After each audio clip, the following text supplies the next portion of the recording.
welcome. What I'm going to talk about has been known and called the holy science for thousands of years. In fact, Egypt is probably the home of the holy science. And what the holy science is the sun being the holiest of the planetary bodies in our solar system, and the OL in the word holy comes from the original name for the sun, Elios. So basically what it is the science of the soul and the stars. The Hindus have been teaching the holy science in Hinduism based on the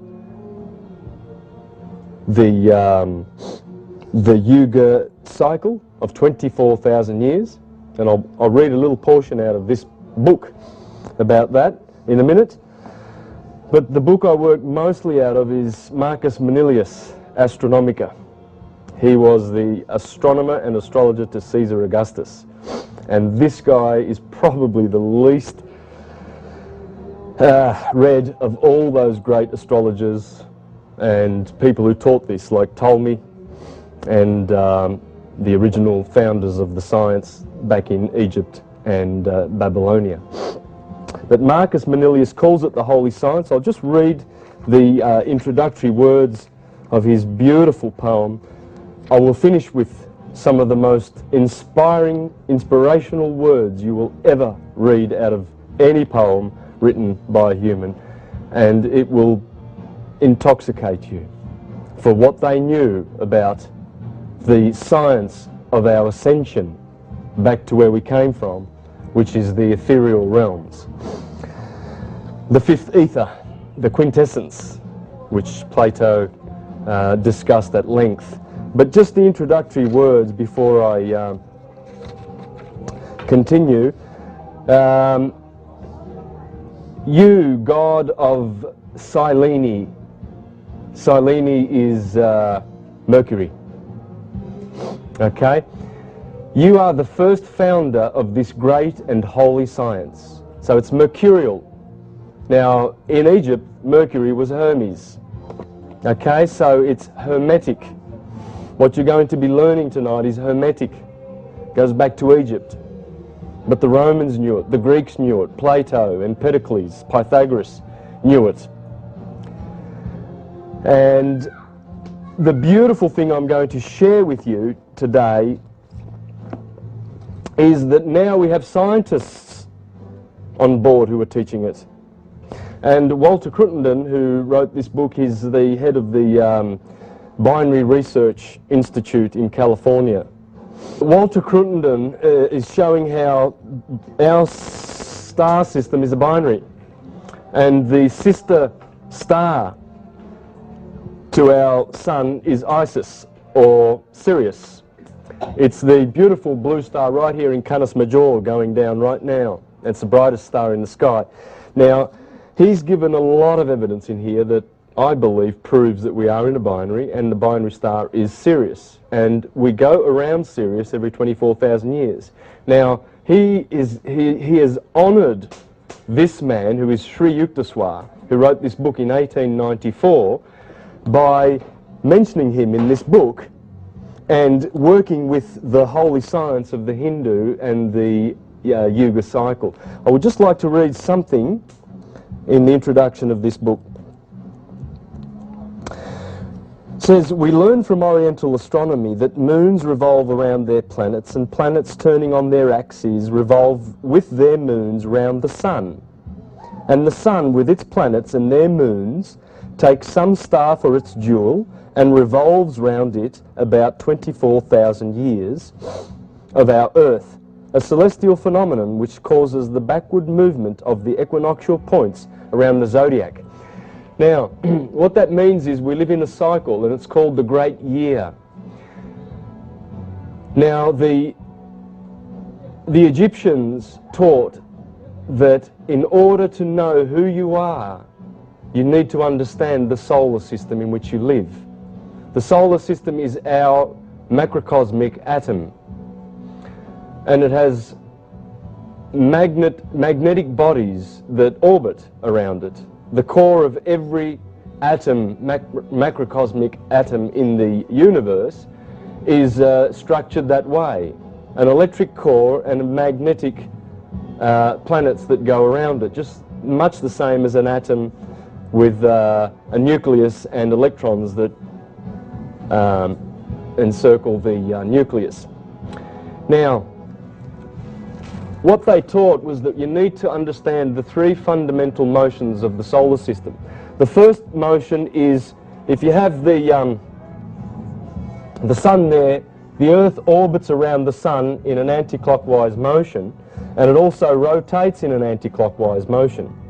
So that's the day, the rotation every 24 hours, and the orbit is the year.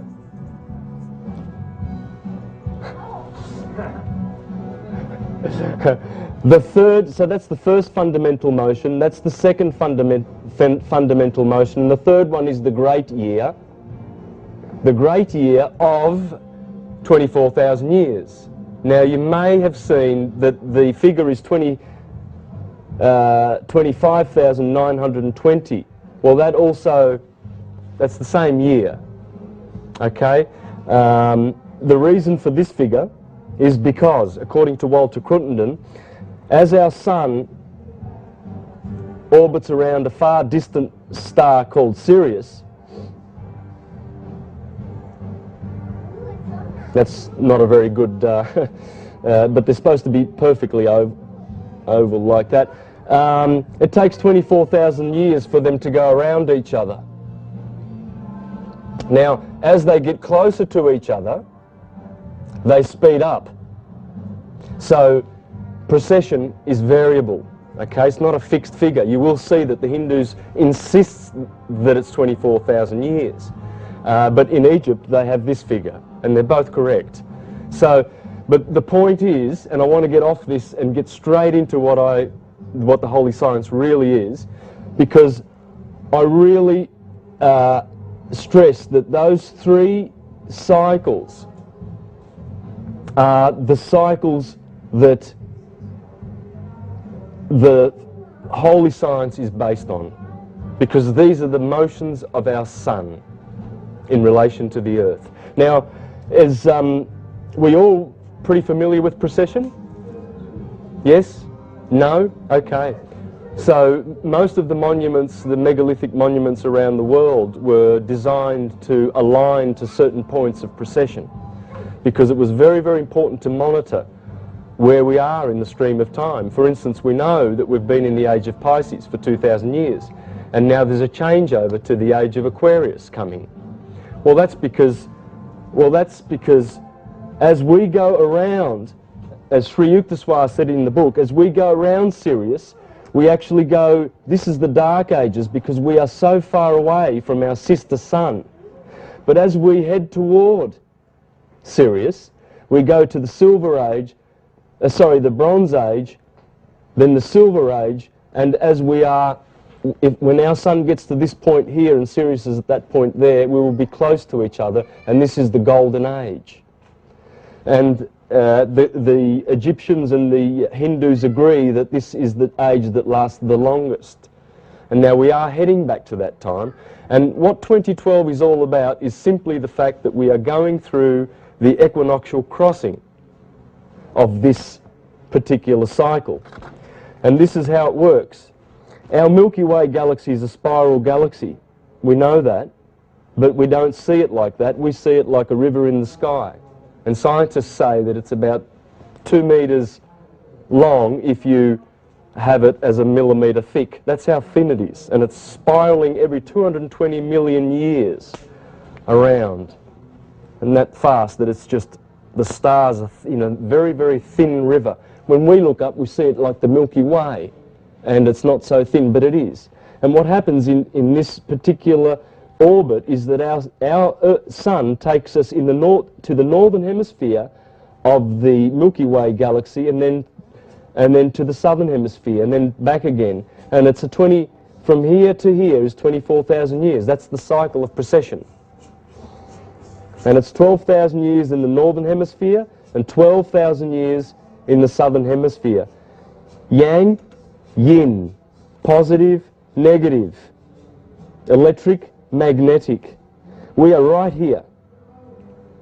And we have been crossing, if that were the Milky Way equator, we have been crossing that for the last, I think, 15 years.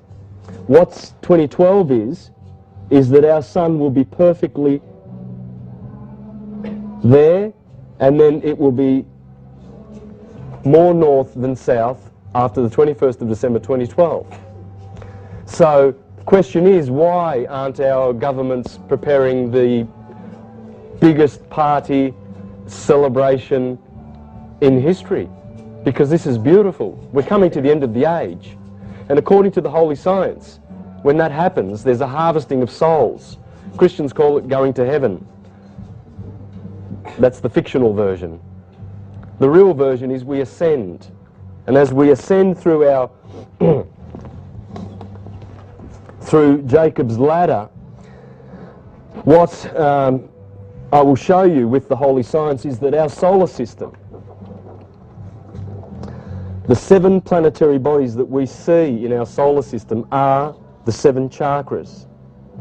And as Manly P. Hall and all of these great esoteric teachers taught, we descend through the hierarchical order of these planets as a soul, and we gravitate to Earth, where we are living.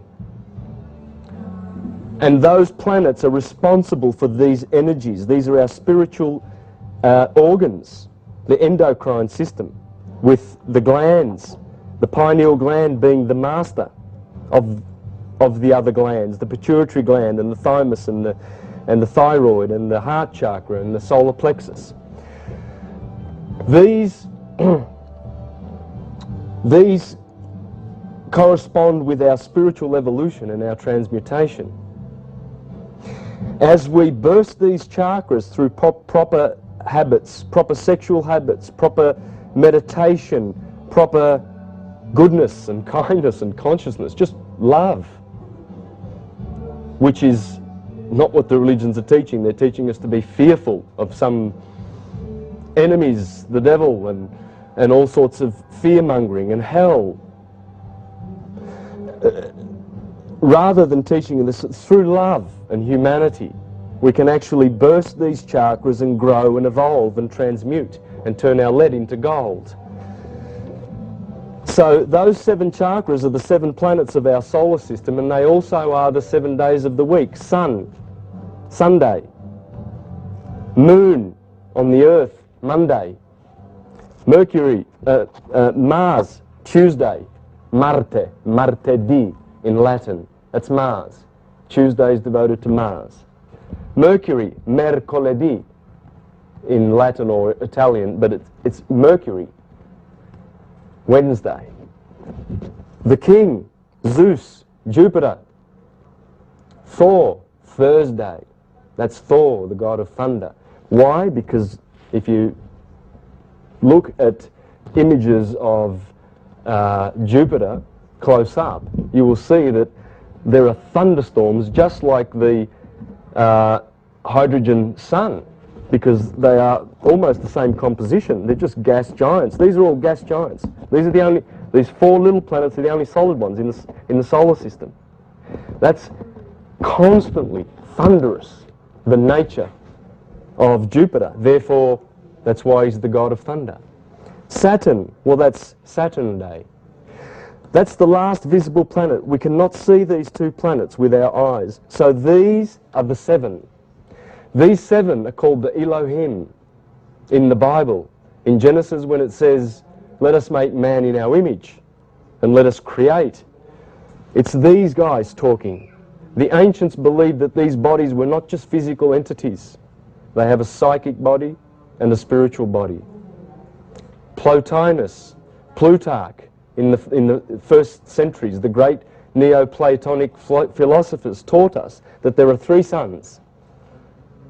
The body, the physical body of the sun, the psychic body of the sun, which teaches us that we are in the psychic consciousness of the sun. That's what we're doing. We're communicating through the psychic consciousness of the sun. And the true sun, which is the spiritual sun, the ethereal sun. The elements, according to Plato, are four: earth, water, air, and fire. And the fifth, the quintessence, ether. From ether come the visible planes. These are this is the inferior world, the world of effects. This is the world of causes, where everything emanates from. All the patterns, all the atomic patterns, the beautiful animals that you see, and everything are in here. The indescribable Ein Sof of the Jews, prime creator. This down here with the seven Elohim, they are the demiurge, they are the cosmocrators, the seven Olympians. They are the creators of the material world. So these have their correspondences in the Platonic solids. There are 5 shapes. There are only 5 shapes that will fit inside a sphere perfectly. And they are the dodecahedron, tetrahedron, octahedron, icosahedron, and hexahedron. Now, I do have some pictures of that, but you're all are most of you familiar with the Platonic solids? No. I will show you the picture then. Thank you for being honest, and I can do this thoroughly.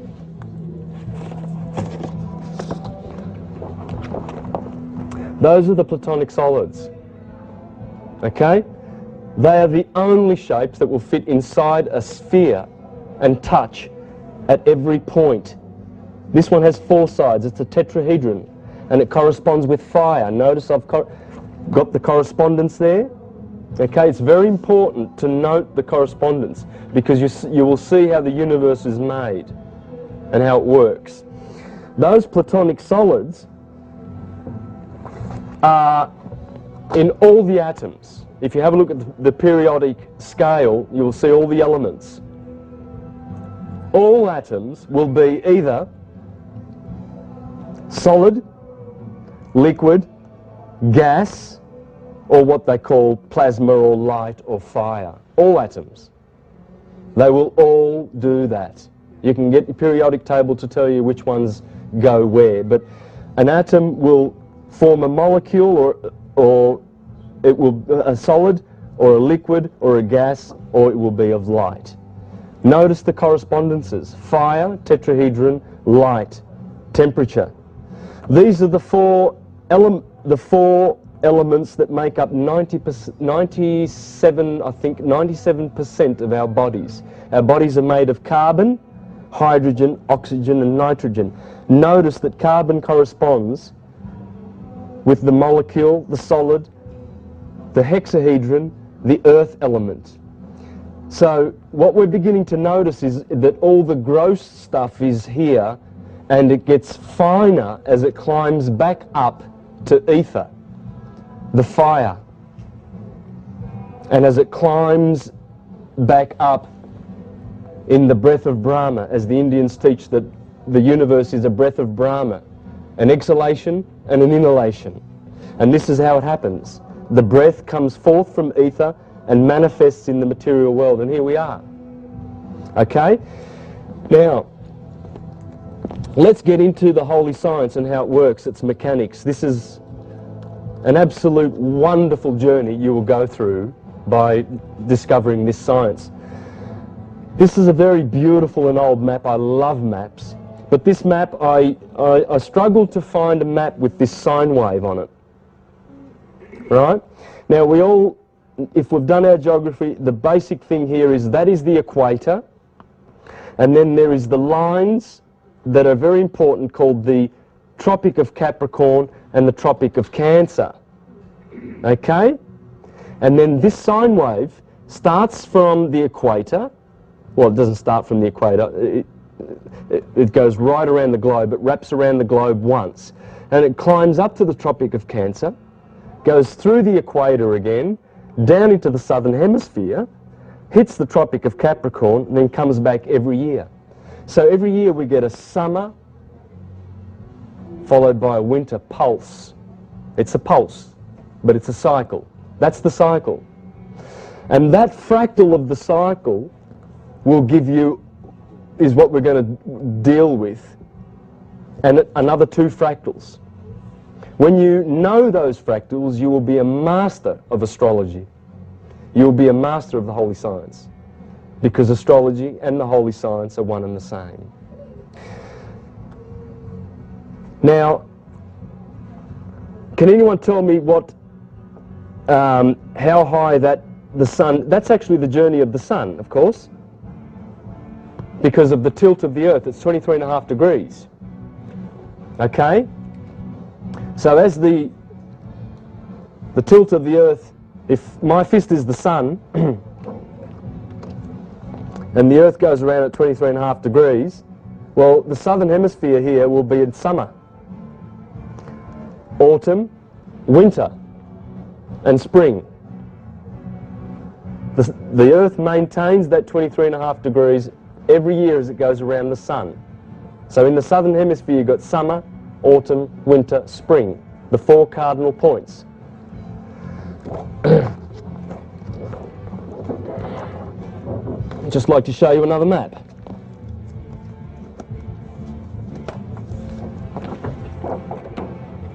There's a modern map with the same sine wave.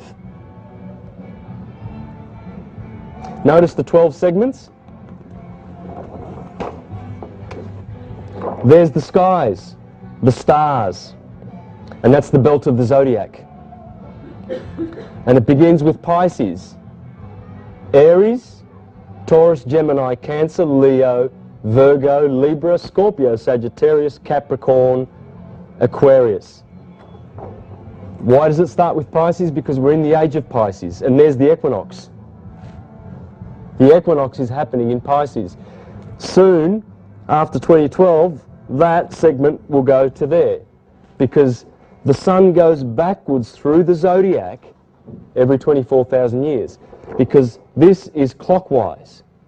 These are anti-clockwise. The day and the year are anti-clockwise, which means, let's say that's east and that's west. The sun comes up in the east, sets in the west. The zodiac belt, which is in the same 17 degrees slot that the sun will always be in, they are always there in the east, faithfully, and always set in the west. So you notice the stars, if you're watching them, every 15 degrees, every hour they go 15 degrees, okay? Till they go around once, because of that. Because we're rotating. They're not moving. But we see them in the east, and they go around once. Every year the same thing. Today the sun has entered the sign of Taurus. Yesterday it was in Aries. So if you could see where the sun was, it's below our feet, below our feet at the moment. But Aries is behind the sun. The sun is in Aries. So the sign that the sun is in, you cannot see it, because the sun blots the light of those stars out, so you can't see them. Right now we can see the constellations of, at the moment, Taurus is down, of course, because the sun is in Taurus. You can see Leo, it's beautiful. Scorpio's coming up. Pass on to the next sign. What I'd like to do now is draw a graph on the board, and that's the very graph. So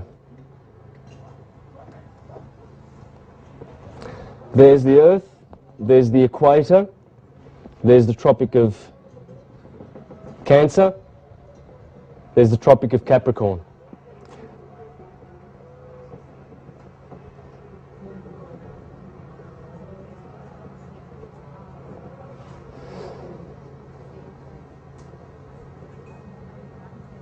That's the sine wave.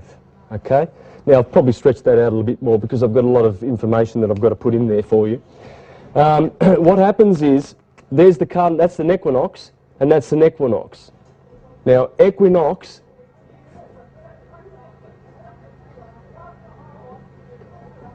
nox is night, equal, only on those 2 days, March the 21st, the equinox, that's a very holy day. In Japan they have a public holiday on the equinox. It's Sakura season, the blossom season. The blossom begins at spring. Aries, the sign of the lamb. The wool of the sheep is the blossom, the white blossoms you see on the trees. It starts the season. That's the first day of the Jewish sacred year. This equinox, September the 21st, the autumnal equinox is the first day of the Jewish secular calendar. Take note, because that's when January the 21st has nothing to do with our sun directly. It's not an equinox and it's not a solstice. There's the solstices. The longest day of the year, the shortest day of the year for the Northern Hemisphere, because this is Northern Hemisphere science. Okay? When the sun hits that point, it's June the 21st, Prince William's birthday. They're making a lot of fuss about that fact. December 21st is the shortest day of the year. Winter, summer. Photosynthesis, life, harvest, growth, green. In fact, I'm going to put that in green because it'll have a great effect and you'll see why. When the sun hits the Tropic of Cancer, the sun is in Cancer. So, that's Cancer for 30 days or for 30 degrees of the pie. Then it goes to midsummer. This is spring, of course, March, summer, autumn, winter. We can also bring this around, which I'm going to do. Am I blocking out your vision? Sorry. Yeah, very, very sorry. Okay. So we'll go to that later, but for now we stick with this sine wave. By the way, this sine wave, see that, the cardinal points? That's the Holy Cross. The sine wave is also the yin and the yang, the letter S, the serpent, the wisdom of the serpent sitting on the tree. The sign of eternity, because you can go around this way too. It goes round and round. And in fact, that is where the figure 8 comes from. The figure 8 comes from the sun above and the sun below the horizon. If I get a chance to, I'll go through that. All the numbers come from here, all the letters of the alphabet, everything comes from here. All our religions, they're all astrotheological. All the characters in the Bible, all of them, every single character in the Bible are one of those 7 or the 12 signs of the zodiac. All of them. Abraham, the moon, will be Sarah. Adam and Eve will be the moon.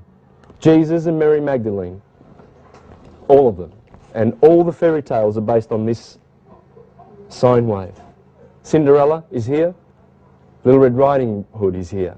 Humpty Dumpty is here. They're all here. All of them. I'm going to show you that. It's a big story. But this science, we're very fortunate to be able to have this science because it has been persecuted. Most of the martyrs of history, going back to Socrates, Seneca,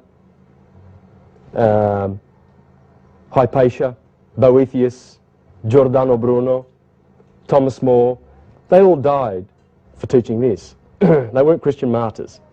The heretics were people who taught the real science, the truth of who the characters in all our holy books really are. They are our heroes and life givers, the planets of our solar system. When you know the solar system, in fact, the early century Christians used to be called solar heliognostics, sun knowers, to know the sun. And in fact, that, and the Romans put a US on the end of it, that is the Hebrew word for the sun. It's yes, it's pronounced yes.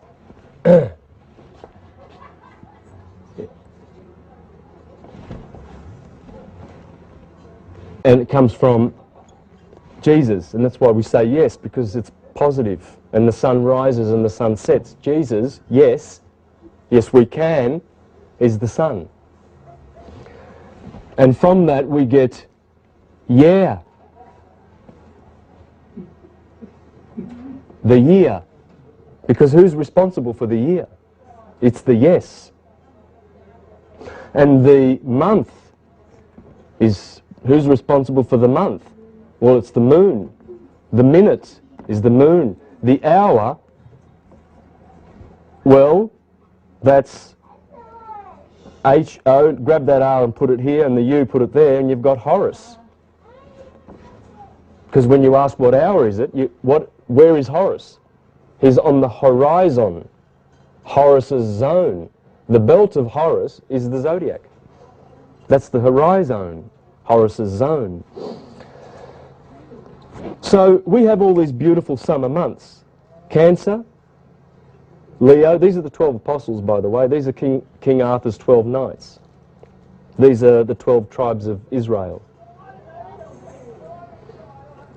Leo, Virgo. When the sun goes below the equator, it goes into Libra. And around that time, September, in the northern hemisphere, the leaves start turning red. So the sun is going through the Red Sea. It's going down to Hades to die and be crucified on the cross. The sun gets crucified 4 times every year. Matthew, Mark, Luke and John. 4 Gospels. Libra, Scorpio, Sagittarius. Sagittarius with the arrow, he's the one that gets Achilles, who is the sun, in the heel.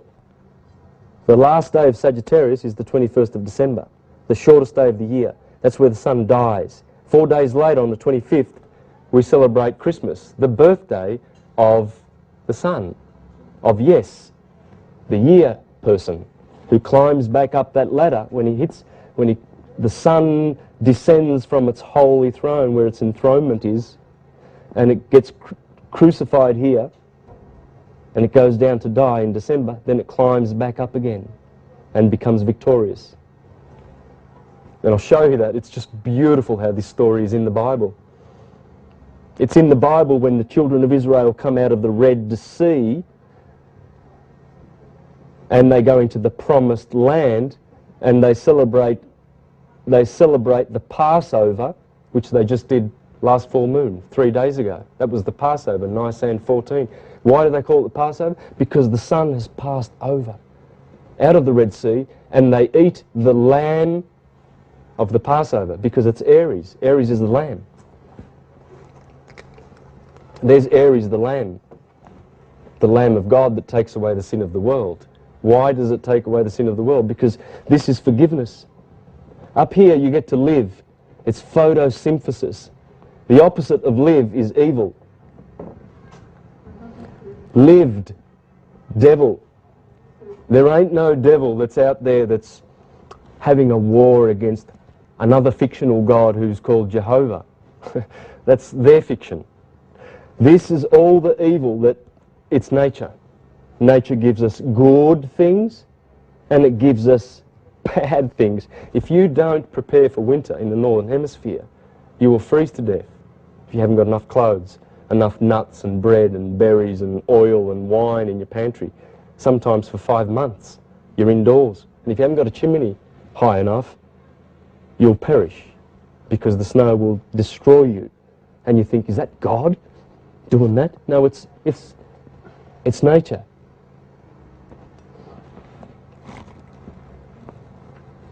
Capricorn, Aquarius, Pisces.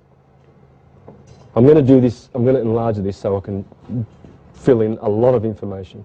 There's so much information here, guys, that it's just, I don't know, really don't know where to begin. I could do 6 hours of just all the nursery rhymes. 6 hours on just fairy tales. I've got beautiful books. The myths. It explains and deciphers all of them. It's all about the sun. Every hero story. The Ennead, the Metamorphosis, the Iliad, the Odyssey. All those heroes. It's all the sun. Troy. This is Troy. And the war in heaven. In fact, right now there is a war in heaven. There are 6 planets in 5 planets in Aries, minus the sun. There's Mercury, Mars, Jupiter, and Venus. Big alignment. And they're all opposed. Jupiter is opposed to Saturn in Libra at the moment, and it's an opposition.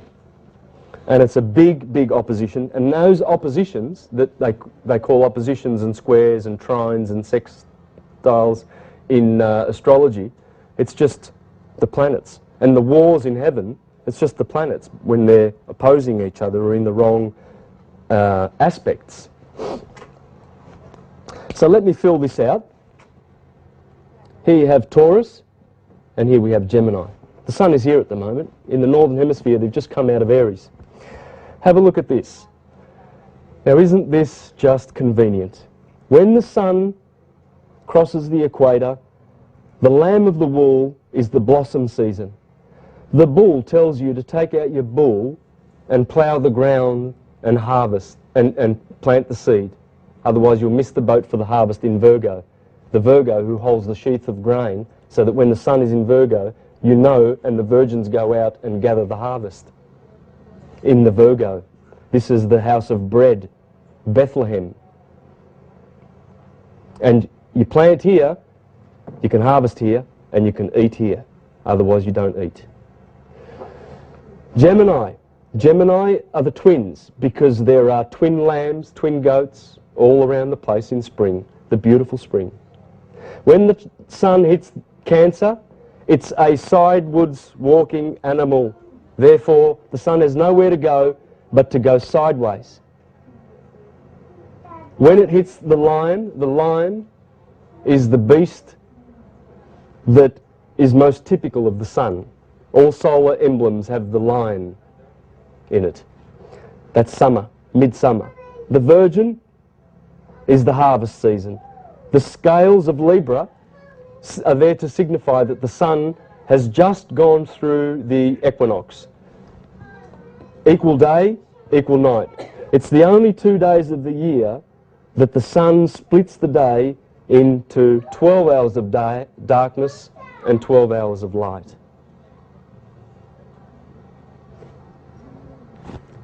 The equinox. Whereas that's the longest day of the year and that's the shortest day of the year. Scorpio.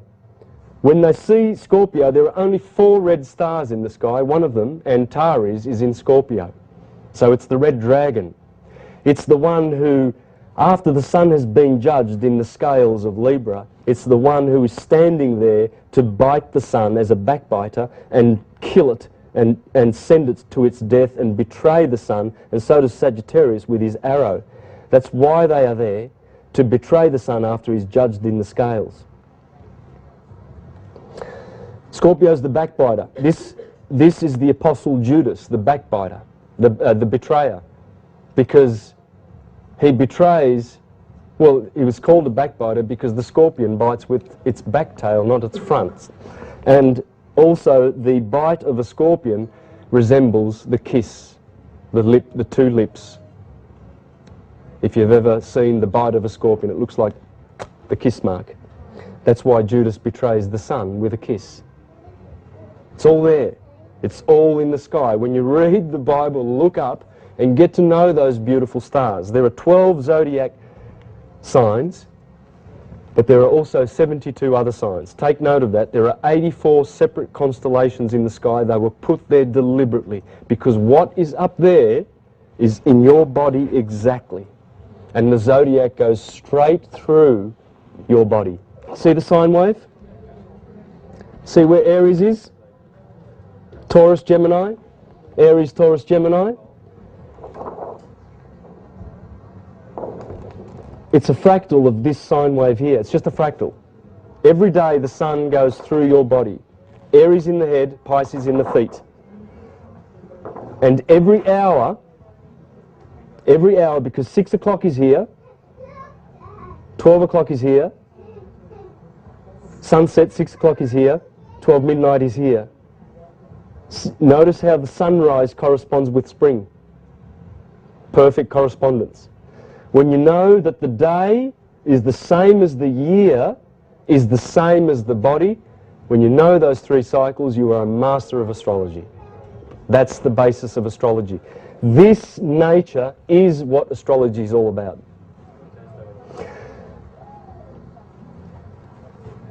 Let me just finish that little bit there. After Sagittarius is Capricorn, the goat likes to climb up the mountain. Aquarius is the wet season, January. That's when the sun gets baptized. And I'll show you that later. And then Pisces is the fishing season. Perfect agricultural correspondence. Perfect. And as I will show you, it corresponds with everything else in the myths and the legends.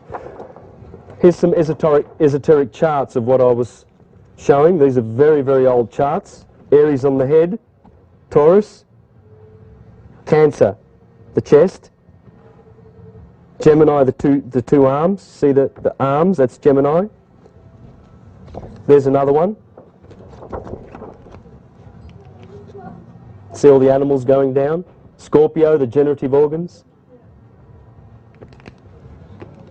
So we have Aries in the head, Taurus, Gemini, Cancer, Leo, the lion heart, Virgo, the belly, Scorpio, the generative organs, Libra, the kidneys, Scorpio, the generative organs, Sagittarius, the thighs, Capricorn, Aquarius, and Pisces.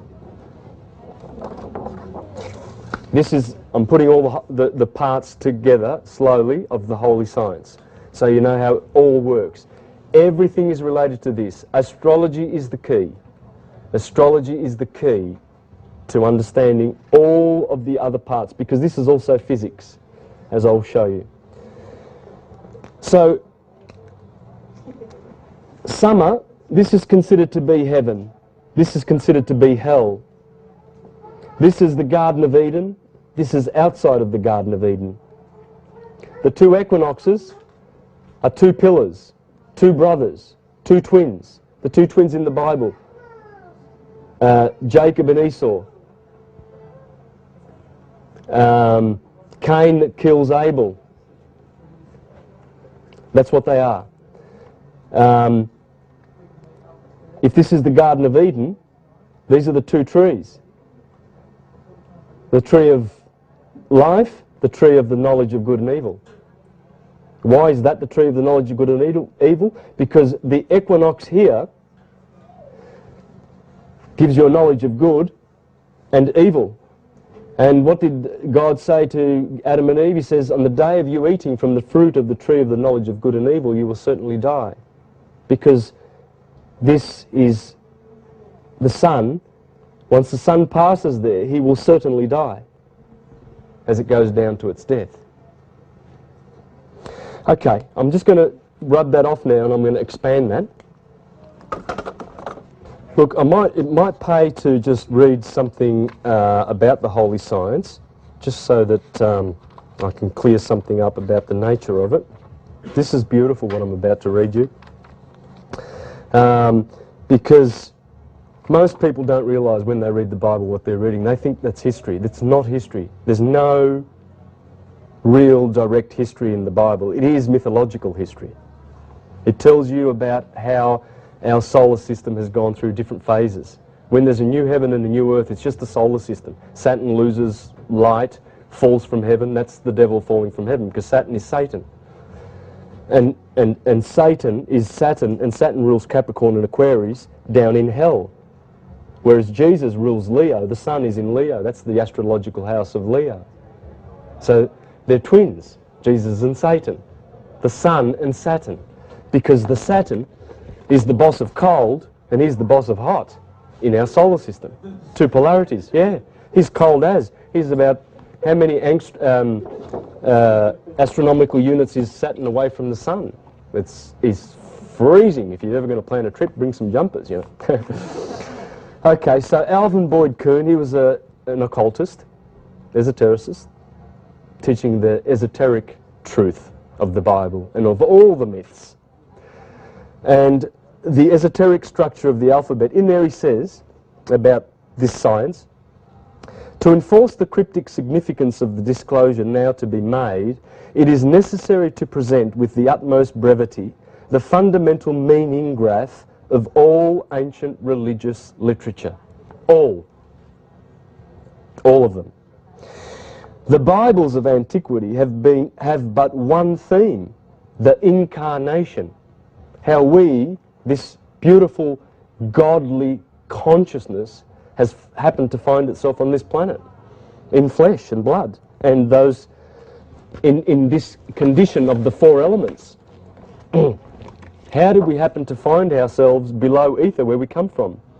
Unconditioned consciousness. Here we have conditioned consciousness. And we have cultures and stresses and religions that are trying to impose their views on us and change them and pervert them when the truth is within. We've always known the truth. We are our own high priests and teachers. The Christ is within. It's the heart chakra and the pineal gland. And anything above the infernal, notice that that is red and that is violet. Have you heard of ultraviolet and infrared? Well, there it is. These are the low vibrations. This is hell. And the heart chakra is the Christ. That's why you always see Christ with his arms outstretched and the heart, and his heart on his chest. So how did we find ourselves in the world of effects? Well, it's the theme of every Bible, and it says, the vast body of ancient scripture discoursed on but one subject, the descent of souls, units of deific mind, sons of God, into fleshly bodies, developed by natural evolution on planets such as ours, therein to undergo an experience by which their continued growth through the ranges and planes of expanding consciousness might be carried forward to ever higher grades of divine being. These tomes of Holy Writ, therefore, embodied their main message in the imagery of units of fiery spiritual nature, plunging down into water, and descending souls being described as sparks of a divine cosmic fire, and the bodies they were to ensoul being constituted almost wholly of water. The human body is 7/8 water. So we've come from air, from spirit, and we've got water. That's our baptism of water. And then the Bible talks of baptism of spirit and a baptism of fire, to go back to the Father. It can indeed be said that the one sure and inerrant key to the Bibles is the simple concept of fire plunging into water. That fire plunging into water. Now, it's not an unusual concept. It's not at all. It's there's the South Korean flag. Remember what I did? The yin and yang. That's red. Fire. That's water. Spirit and matter. Fire, earth, air and water. Fire, earth, air and water is very important in the whole thing. Let me do this again. There's the equator, only this time this is much bigger now. Remember, the Tropic of Cancer is up here and the Tropic of Capricorn is down here. And the sine wave before went down here, didn't it? Remember that? Now what I'm going to do is make a circular graph, and that's your zodiac.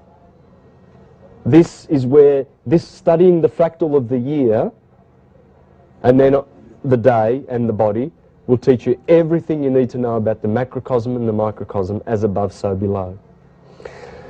So, there's March the 21st, there's September the 21st.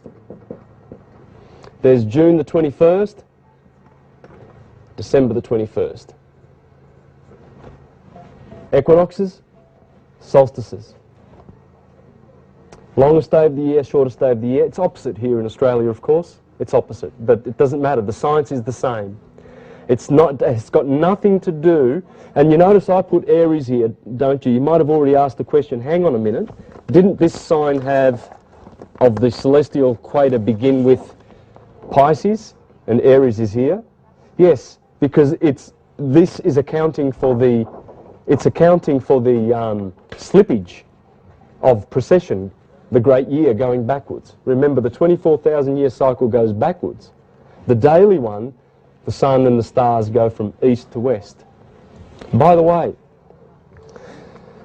in Egypt, every 12,000 years, they've had pole reversals at the crossings of the equinoxes. Remember I said to you before, our sun is taking us through the equator of the Milky Way galaxy? Well, every 12,000 years, and there's been 4 of these recorded in Egypt, the sun stops, or the earth stops and the sun rises in the west instead of the east. And it happens every 12,000 years. So it's potentially something that could happen at 2012 that scientists are already talking about. But that's not what I want to talk about. What I want to do is this now. Look on you. Okay, now, so let's put the signs in here that we know. Remember, this was Aries. Do you remember that? Because that's the equator there, yeah? Okay, so that's the first month. The blossom, the bull, take out your plough, right? Taurus.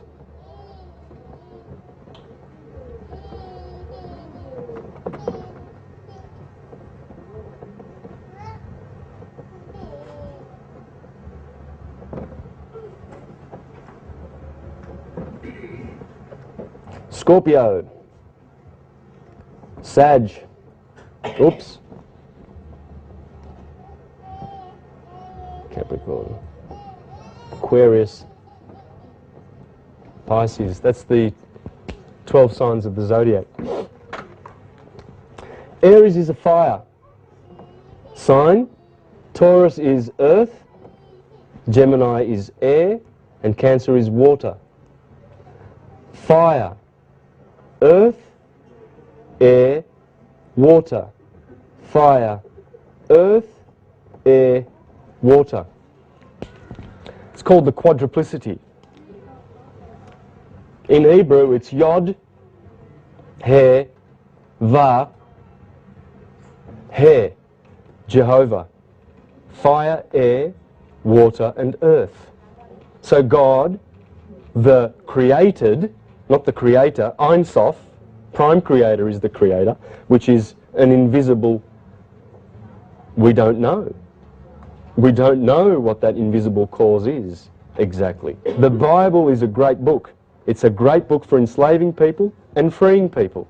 If you know that the message is every single character in there, every single character, there they are. And you're going to see this. All I need is time. Okay, then there's the modality. Cardinal, fixed, mutable. Cardinal, fixed, mutable. Cardinal, fixed, mutable. Okay? Many people familiar with this? Astrology, yeah? All good? No, this is the basis of astrology. Cardinal, fixed, mutable. What is that? Well, everything that you see in the sub-ether world of effects, everything does this. It generates, it operates, and it dissolves. In Hindu, they say the creator, the preserver, and the destroyer. Everything starts, does something, then stops in the molecular world that has been hexed. There's the hex, right? You're going to see that in a minute, what that means, right? It's all gonna, this is like putting a little clock together with all the little cogs and gears and that, right? Slowly and delicately. I'm trying not to rush, but I'm trying not to miss anything, because Mr. Cameraman over there doesn't like the way I jump from this to that and that, because there's so much information. Sorry, man. So, that's the quadruplicity Jehovah, the four elements that manifest in a pulse. It's three-phase pulse: generation, operation, dissolution. God is an acronym. It's not a title for our fictional God that we've invented. Generation, operation, dissolution.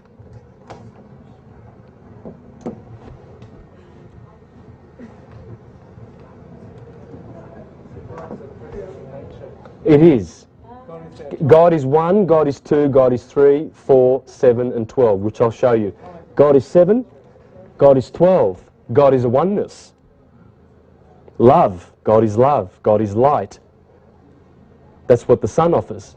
The sun offers love, light and life. In every culture, the 3 L's.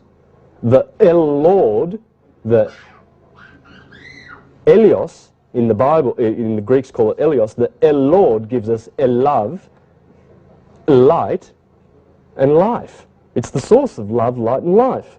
Where else do those 3 things come from? And it comes in, and then the oneness divides into a 2, which is positive and negative, electricity and magnetism. There's nothing in the universe that is not electric or magnetic. Nothing. It's either one or the other. There is nothing outside of electromagnetism. That's the whole process of nature. And that's where the oneness becomes electric and magnetic in 3 phases, 3 pulses, with 4 elements or 4 polarities, because the atoms will polarize to either one of those. Hydrogen, carbon goes down to Earth. If carbon is a hex. In fact, the atomic number for carbon is 666. What happens when you flat pack a hex? That's a hex, isn't it? Remember we said that carbon is solid. All atoms will either be solid or have cohesion or motion or temperature, because they are either photon, particle, an atom or a molecule. Right? And it's hex. Why is it hex? Because the ancients knew that when you flat pack a hex,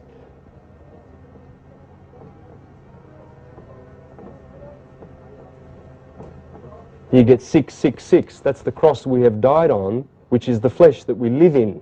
Our spirits have died on the cross of matter. When you see Jesus on the cross, he's died on fire, air, earth and water. Fire, earth, air and water. Not in that order. I'll show you the order later, but that's what they are. That's the hex. So, this is male energy. This is female. Male polarity. Because these are electric. They are male, male, male, male. Water is feminine and earth is feminine. So if you're Capricorn, you're magnetically polarized. If you're Arian or Leo, you're electrically, positively polarized. It has to do with the way you think too. It has to do with how you accept ideas or how you... Electric people usually reject ideas.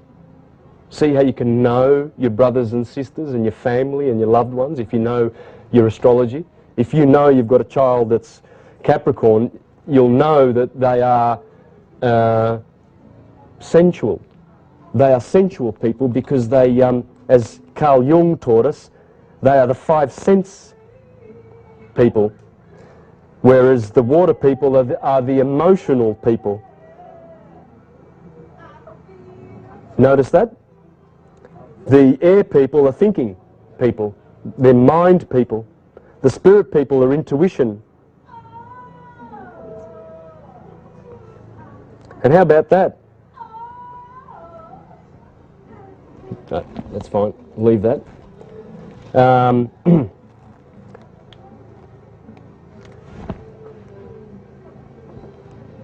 Female, male, female. I won't add the rest. You've got the idea, haven't you? Now remember we said that's spring. It's also 6 o'clock, isn't it? So every day, when the sun comes up in the east, from 6 to 8, it's Aries time. We are polarised to the left brain. We're doing masculine, energetic things, going to work, for instance, or getting ready to eat. Taurus is the mouth. We wake up in the brain, don't we? The lights go on, we open our eyes in the head. Every day we wake up, there's the head of the man, there's the feet. Right?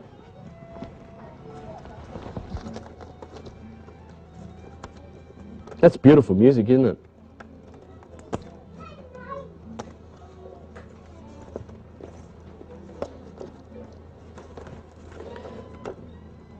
Got some really nice graphs that I'd like to go through if I get some time. There you go, there's the hex. See, stuff like that. That's the cross that we've died on, and these are the Greek figures that amount to the book of Revelation, and shows how all of this stuff is in the book of Revelation. It's all in the Bible. It's the lowest degree of life, the molecule, isn't it? It's ether is molecules down here. It's the lowest degree of life, and that's what we're made of, molecules. We're trying to lose the molecules. We're trying to go back. What we're trying to go back, remember, yes is fire, the sun. Remember, Jesus says, no one goes to the Father except through me. That's what it means. Everything in the Bible has wonderful meaning if you know the key. This is the key. That's the man. Only this guy's got Aries over here and Pisces going that way. It should, I couldn't mirror image it, but anyway, there's the man. See how the head is here, Taurus is the neck. So we wake up in Aries every morning, then we go to eat, then we use our hands. Gemini rules the hands, the twins are the hands, the arms. Then Cancer, we do our Cancer thing, which is like digestion and other things. Leo is the heart, so that's bringing the nutrients into the bloodstream. Virgo is the belly, so the food that we ate in Taurus is getting digested here. That's fixed earth, that's mutable earth. You put fixed earth in your mouth and you mutate it in your belly. Do you not? Okay, and I'll show you how it locks with every single other thing. The more you look at that, the more you'll find. It never ends. This is the labyrinth. They call this the Mount Zion, the Temple of Solomon. This is the 12 pillars of the Temple of my God in Revelation. It's King Arthur's round table, King Arthur being the sun, and Guinevere being that mysterious woman, just like Jesus is the son and Mary Magdalene is the mysterious woman. And Jacob had 12 sons and one mysterious daughter, Dinah, who got raped. The mysterious woman is the moon, because as she goes around, and every full moon, she has sex with the sun in every full moon, because the woman is the receptive organ of our solar system. Where we come through, that is the ovaries of the solar system. The sun is the impregnator. The electricity impregnates the magnetism, just like any electric charge you put in a rock and it stays magnetic. The sun is magnetizing all those molecular bodies, and we included.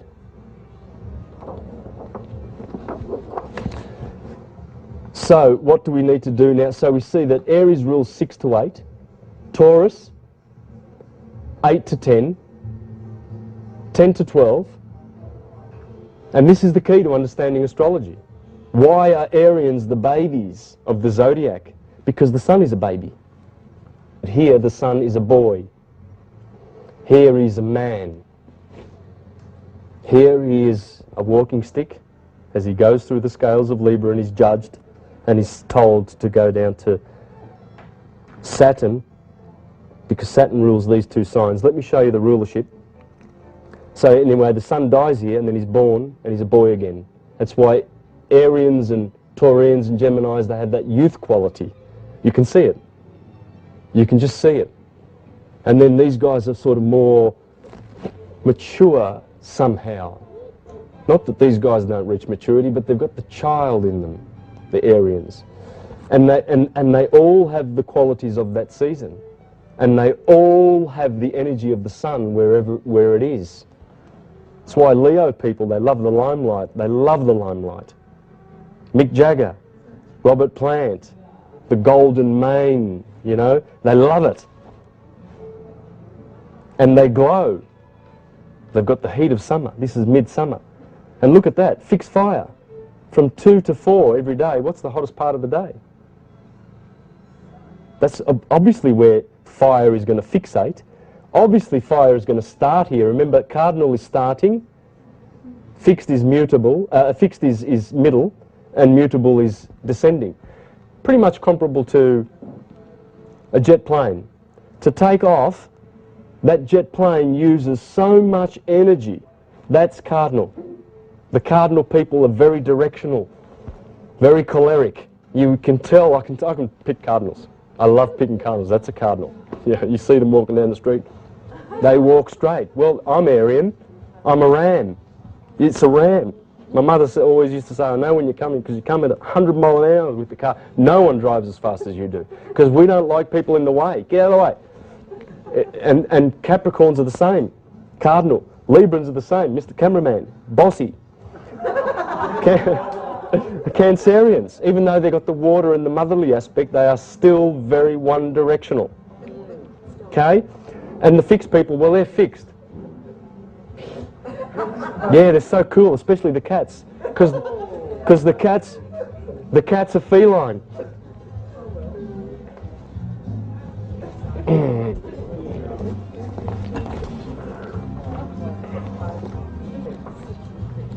And then when you get a good book like this,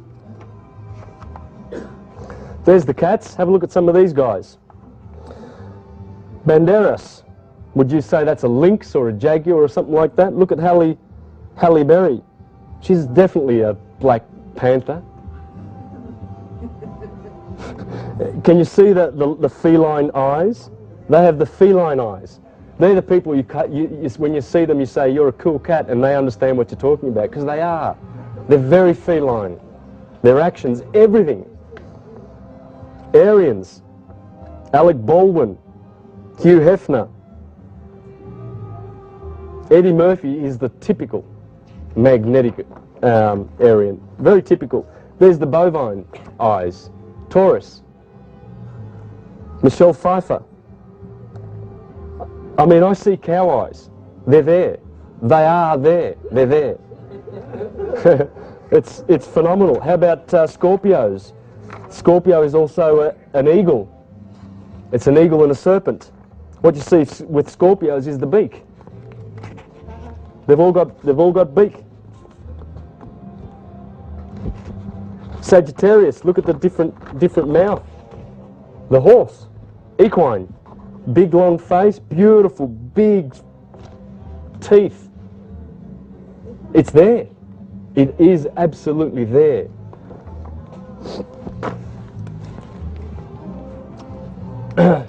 So this is how you understand astrology. This is the base of it now. You have the base.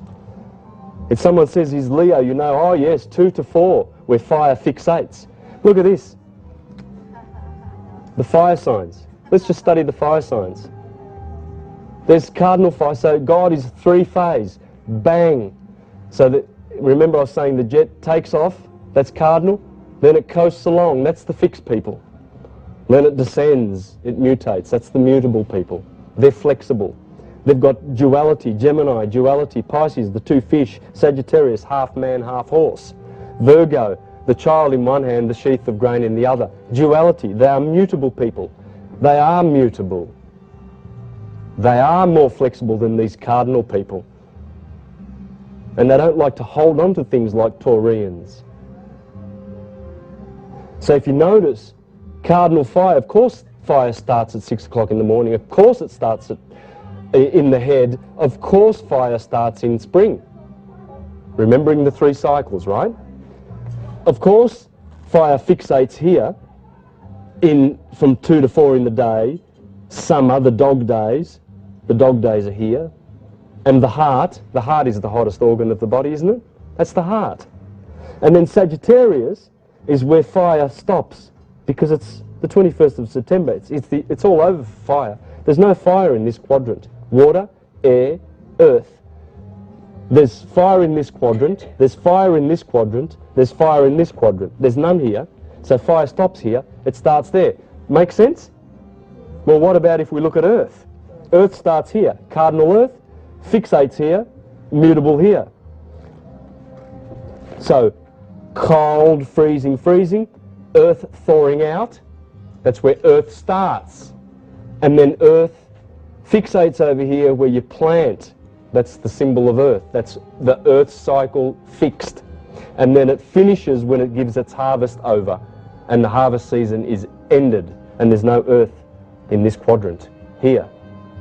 Same with water. Water starts here with cardinal water, Cancer.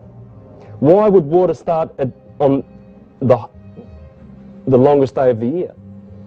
Well, because there's a lot of heat here. This is summer. This is so hot that all the water on the earth has evaporated. It's maximum evaporation. Where's it got to go after it evaporates? It's got to come down, and it does. Fixed water, Scorpio, mutable water, and that's the end of the water cycle. So you see how the water atoms, the liquid has its cycle in 3 phases, like 3-phase electricity. This is heaven and this is hell, remember? How do I know? Well, when you know your languages, you know what's going on. This is winter. Winter in Latin is, does anyone want to help me with that?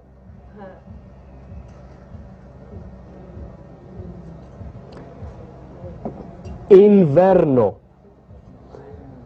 Hell in Latin, or Italian, this is Italian actually, is inferno, infernal. It's the same thing. Hell is not hot, it's cold. This is, it's cold. It really is, but then you will understand why it's also hot and why it's red. Because look at that, remember that is your Scorpio, red? It's about there, isn't it, right? Notice that all the vital organs of the body are in the above part and they stop there at the generative organs. From the legs, Sagittarius down, there are no vital organs. They are the 8 hours in which you are sleeping every night, from 10 o'clock at night to 6 in the morning. There are no vital organs down there. They're all from here up. And there they are, from Scorpio to Aries in the Jewish menorah. 1, 2, 3, 4, 5, 6, 7 stands of the Jewish menorah. This is their heaven, the Jews, the Garden of Eden. This is hell, inverno, inferno. And March is the first season because it was called Primus. Primus is number 1. That's the original name for Aries, March. Primus, Secundus, Tertius, Quartus, Quintus, Sestus, Sept. You wonder why September is called September 7 when it's the 9th month? It's not. It's the 7th month. The first month is March. The equinox. That is where the pulse starts in the head, and it starts in spring where the fire begins. Everything comes from fire. Everything emanates from light. Out of the ether comes the light, electricity, and out of the electricity comes the other magnetic effects. This is the holy science. And notice, I was going to say, notice how I told you that this is red, the Red Sea, and this is green. Well, everything, the Egyptians used to say, everything below the kidneys is red. There's the kidneys. Everything below the kidneys is red. So everything below the kidneys, Libra, they are the kidneys. Take note of these signs. Aries and Capricorn, the horned animals, are in the head. And then Gemini is the arms. Pollux and Castor, they're the twins. And the 2 lungs. That's what Gemini stands for. Cancer is the chest. Leo is the heart and the blood. And so on and so forth. And you can actually see it in the body language of people too. Arians have prominent heads. They either have a long head or a prominent head. There's something about their heads. Taurians have got thick necks. It's the neck. Gemini people have got long arms that are just so good with it. You just look at a Gemini with their arms, because Mercury rules. Mercury rules. Let me show you who the rulers are. That's the sun. The sun rules. The moon rules Cancer. Then from there down, it goes in order of Mercury, Venus, Mars, Jupiter, and Saturn. Saturn is Satan, because Satan rules the underworld. Opposite to Jesus, his brother, his twin. In order of closeness to the sun, you see Mercury is closest to the sun, and then Venus, then Mars, then Jupiter, then Saturn. Yep, no worries. So you see that Mr. Hot is over here, and his brother, who kills him on the 21st of December, is over here, Saturn. Saturn rules the underworld, Satan. Although it might be heavy. Yeah, it is heavy at the first time.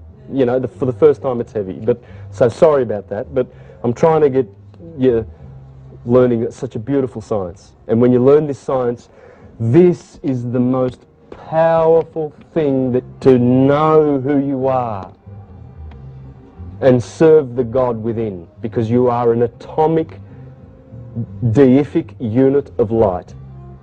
You're not a sinner. There is no sin. This is sin, this is good. Everything has resistance, even that light. It ohms. What's that? Well, it's a resistance. You have resistors in all our electrical circuits, because you can't just let electricity run ramp. It's got to be resisted. Every force. The roof is resisted by the walls. Otherwise, if they weren't there, the roof would fall in on us. So that's all it is.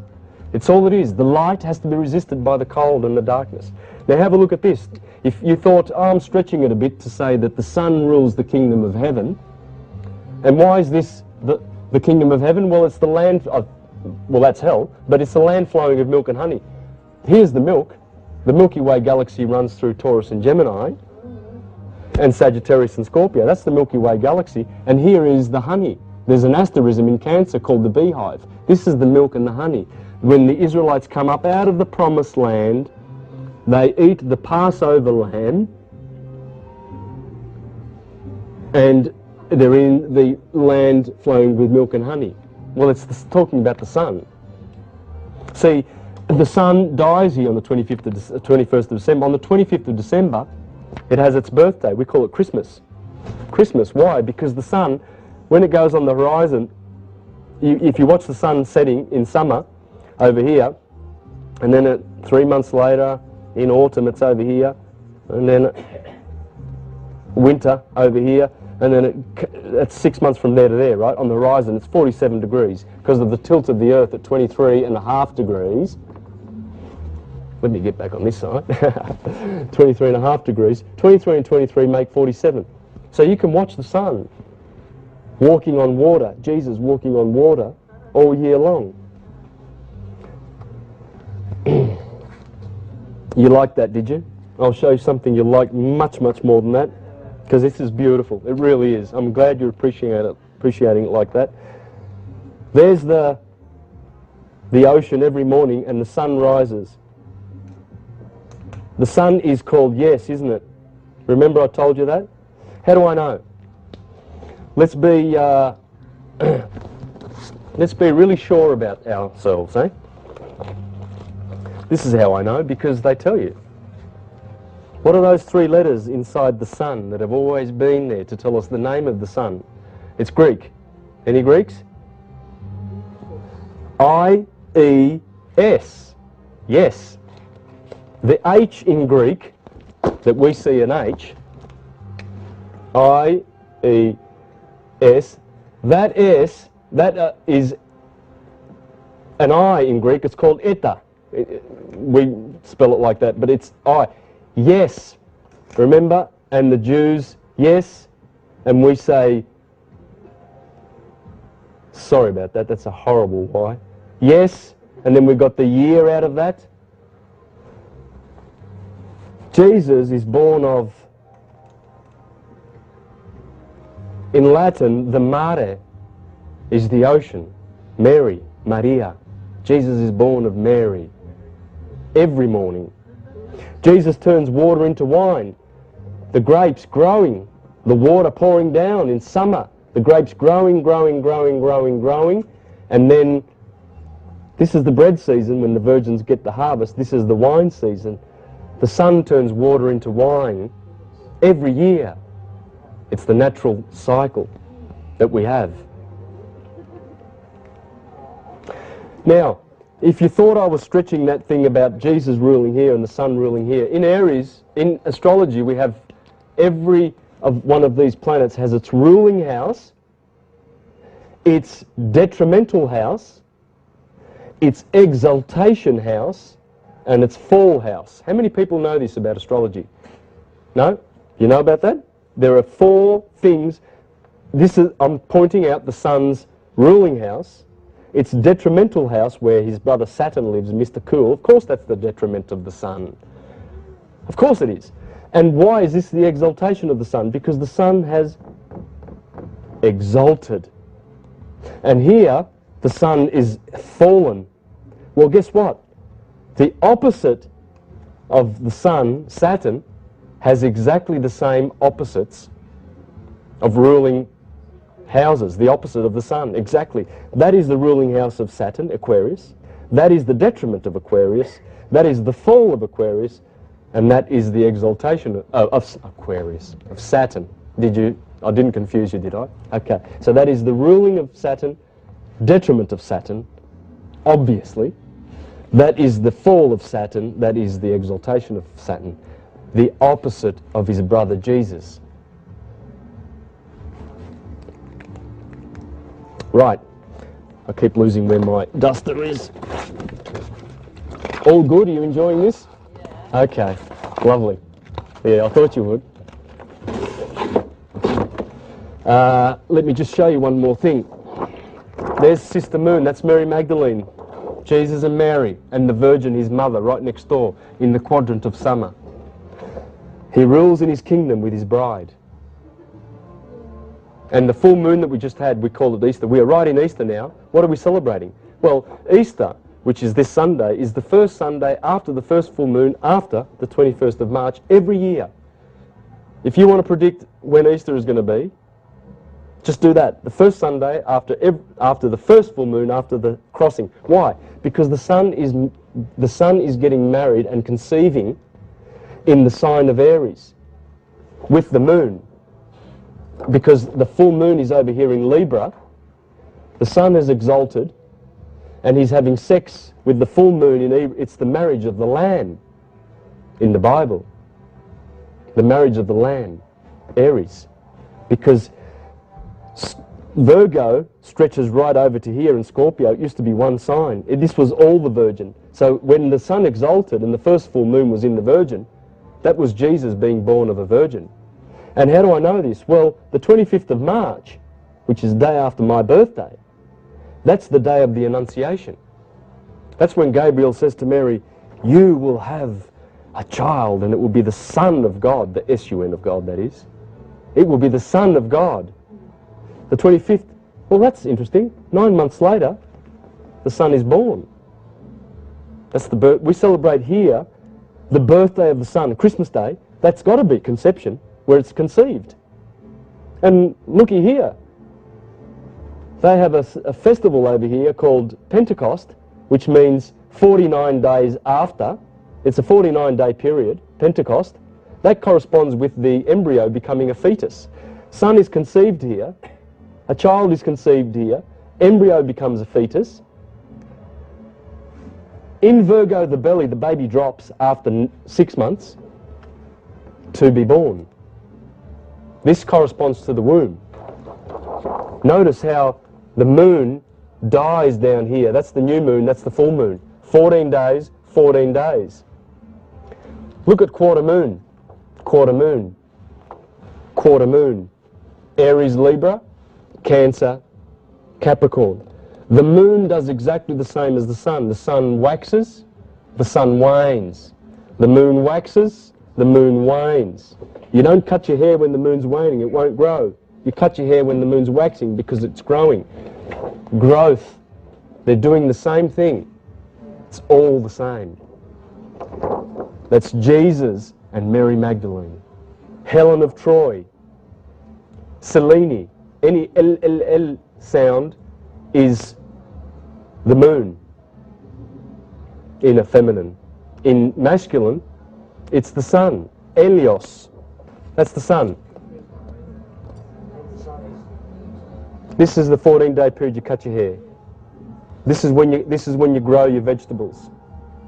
Because the moon is transmitting the most reflective light from the sun possible. So of course you grow your vegetables. My father used to do that. He's Calabrian from southern Italy. This is the menstruation cycle, 28-day, 30-day cycle of the woman. Here is the bleeding. As the egg goes up into the ovary, and it takes 14 days for an egg to become mature in the ovary. It takes 14 days for the moon to become full. If the egg in the ovary is fertilized, then 270 days later, there will be a child born. If not, 14 days later, that egg will bleed. And that you cannot see the moon for 2 days in that period. That's the correspondence. You see, the woman is linked in with the moon and the sun is linked in with the sun. That's how it works. This is how it all works. The universe, ether, is a dodecahedron, 12. So this is the mind of God, which Hermes says is the universe. The universe is mental. It has 12 potential latent energies. The 7, they are the creators or the manifestors of physical stuff. That is the physical part of God. The 4 are the 4 polarities that he uses, in which the atoms go to their place. The 3, the Trinity, God being a Trinity, that's the pulse, that's the phases. The 2 is the duality, and the 1 is the oneness of all. It's the relationship always, that is always there, of that equinoctial point. When the sun crosses that point, the next sign is always given to the Lamb, no matter what hemisphere you're in. It's given to the Lamb because it's cardinal fire. Everything comes from the start of light. Cardinal fire means where light begins its journey. And then as photons crash into each other and collide and form molecules, and atoms are attracted to each other, and that light is refracted and whatnot, then light is what creates bodies. You're a light body. You are a child of the sun because you are a light body. We can't necessarily see all that beautiful glowing light, but it's all light. All of those atoms are light. It's all photons. It's all light. Why? Well, I'll tell you how I'd like to finish it with Marcus Manilius's beautiful words, if you'd like me to do that. This is amazing. What boots it to assail oneself with self-reproach, to deprive oneself of benefits ungrudged by God himself, and to renounce that mental vision which nature has bestowed? So he's saying to us, begging us and imploring us to look at nature in her naked glory, to see who God really is, what God really is. And this is how he says we should do it. We perceive the skies, then why not the skies' gifts too? The mind of man has the power to leave its proper abode and penetrate to the innermost treasures of the sky, to construct the mighty universe from its component seeds, to transport the offspring of heaven about the places from which it came, to make for ocean's farthest horizon descend to the inverted parts of the earth and inhabit the whole wide world. Now nature holds no mysteries for us. We have surveyed it in its entirety and are masters of the conquered sky. We perceive our Creator, of whom we are part, and to rise to the stars whose children we are. Can one doubt that a divinity dwells within our breasts, and that our souls return to the heaven whence they came? Can one doubt, just as the world composed of the elements of air and fire on high, and earth and water, houses and intelligence which spread through it, directs the whole, so too with us the bodies of our earthly condition and our lifeblood house a mind which directs every part and animates the man. Why wonder that men can comprehend heaven when heaven exists in their very beings? And each one is a smaller likeness, the image of God himself. All other animals, and this is the most beautiful point, all other animals lie prostrate on the earth, or submerged in water, or else hover in the air. All alike have only sleep and food and sex for their delights. The strength of an animal is measured only by its size, and its value by its limbs, and since it has no intelligence, it lacks speech too. The breed of man who rules all things is alone read equal to the inquiry into nature, and power of speech, breadth of understanding, and acquisition of various skills. He has left the open air for city life, tamed the land to yield him its fruits, made the beasts its slaves, and laid a pathway on the sea. He alone stands with the citadel of his head raised high, and triumphantly directing to the stars his star-like eyes, looks over more closely at Olympus and inquires into the nature of Jove himself. Nor does he rest content with the outward appearance of the gods, but probes into the heavens' depths, and in his quest of a being akin to his own seeks among the stars. We alone are destined to return to the stars, as long as we understand who the stars are. It's the macrocosm above, and we are the ones below. Thank you.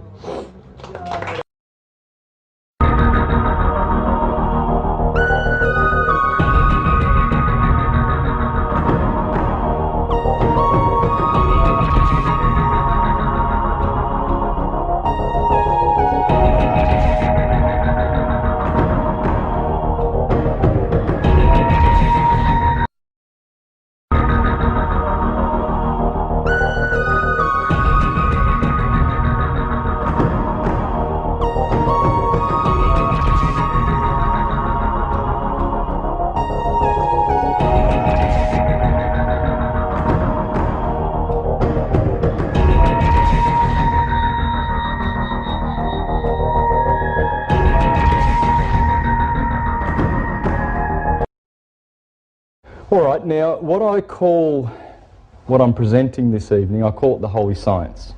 I didn't invent that. I borrowed it.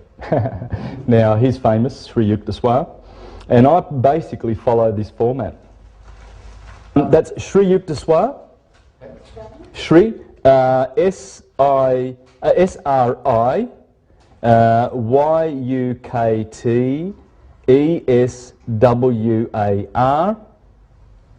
Okay. Now, I can also Marcus Manilius, the astrologer to Caesar Augustus. There was Firmicus Maternus in the 2nd century, Ptolemy. Many of these guys who called it the holy science, or the divine science. What is it? Well, it's the science of the law of as above, so below. That's basically what it is. When you look up at the stars, what you see there is the atoms of the body of the God of the universe. Those electric atoms.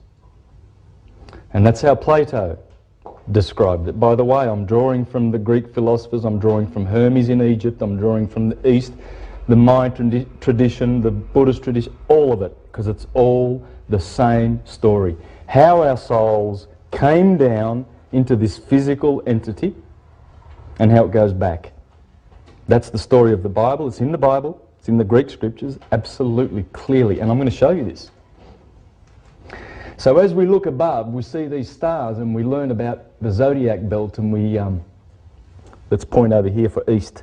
Anyway, so if we notice the zodiac belt, it's 17 degrees wide, and the sun is always in that belt. Aphrodite's belt, the zodiac belt. In the Bible it's called the Mazzaroth. In the legends it's called, well, King Arthur and the Round Table, King Arthur being the sun.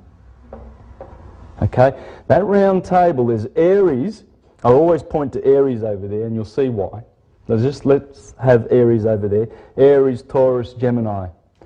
They represent the spring months. And then you've got Cancer, Leo and Virgo. They represent the summer months. Let's just concentrate on those because there are 6 constellations above the horizon now. And those constellations correspond with the Jewish menorah, the 7 lampstand, 7-headed lampstand. Right? Because if you count all those lines, there are 7. Now, what the ancients taught was that the body of the man is in that belt. And Aries is the head of the man. And the man is called Adam. Adam Kadmon. And then Taurus happens to be the throat. And Gemini, the twins, these are the twins. Pollux and Castor. Cancer is the chest. Leo is in the heart, of course. The fiery lion. The lion heart. Virgo is the belly. Kidneys, Libra. The seat of justice. The equinox occurs in Libra. Below that, the generative organs is Scorpio, Sagittarius is the upper thighs, Capricorn, Aquarius and Pisces the feet. Pisces is mutable water. Water connects with earth. We are a magnet. Aries is fire. Electric. Fire connects with the air, and this is what the Plato and the Greek philosophers said. Fire is in the head, the air is there. Water is in the feet, therefore we must connect to the earth because the earth is matter just as water is matter. Now, what I'm going to show you is how to understand the holy science. This is the key, right there in front of you. That's an old map, as you can see, and you can see the equator running through, and you can see this sine wave. And it's 23.5 degrees north of the equator and 23.5 degrees here south of the equator. That is the Tropic of Cancer. When the sun hits that tropic, runs straight through Mexico there, and almost through the northern, in the Sahara, all along here through India. That's the Tropic of Cancer. When the sun hits that, it's summer in the northern hemisphere. Okay? When the sun, 6 months later, the longest day of the year there, the solstice would be June the 21st. Here, the shortest day of the year, from the northern hemisphere perspective, would be December the 21st. Those 2 magic days. Remember those. June the 21st and December the 21st when the sun dies. It's considered dead here because it's cold, it's winter. Now you're going to see that that sun that comes up through the equator on March the 21st into the sign of Aries, and there you'll see the little symbol of Aries right there. Why did they know that? Well, I'll show you how and why they knew that. There's Aries, there's Taurus, there's Gemini, there's Cancer, there's the sign of Leo, and there's Virgo, the Virgin. And you'll see that as the sun goes through here, in every gospel that you've ever read, in every myth, whether it be the Trojan War and it's Hercules and his 12 labours, or Jesus and his 12 apostles, or Jacob and his 12 sons, the 12 judges of Israel, the 12 voyages of Jason and the Argonauts, the 12 everything. It's obvious we're talking about nature. So basically all the theologies, misguided though they are based on this science. And how they do fear the science. Why do they fear science? Well, let's have a look at this. We have a war.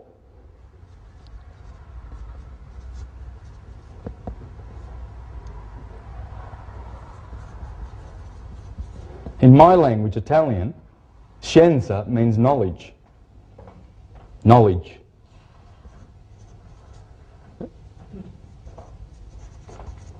That's what it means. They don't like you. These people do not like you to have these people. These people are right brain. Comes from the left brain. And there's been this war, this unbalance. This is supposed to be there, by the way. It's not bad. Wouldn't it be the other way around? Sorry. Hang on. Male is left brain. Yeah.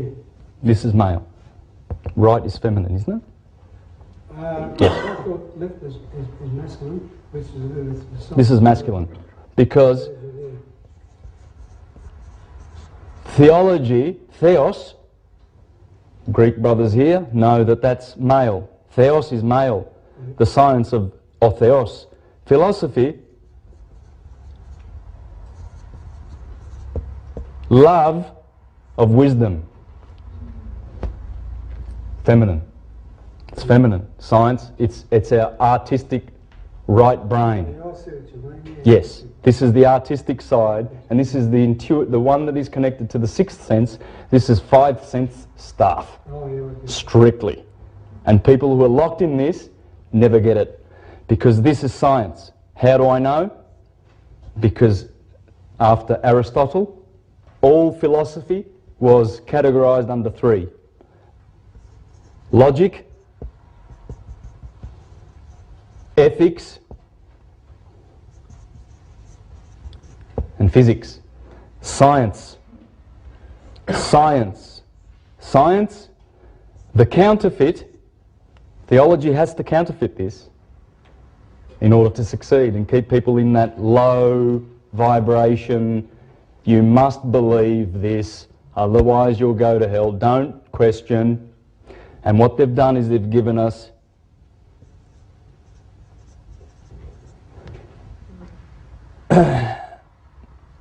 instead of logic, you've got dogma, doctrine, dogma, believe this. We're not going to think about it. We're not going to go through the scientific process. In fact, we might kill a few of you, i.e.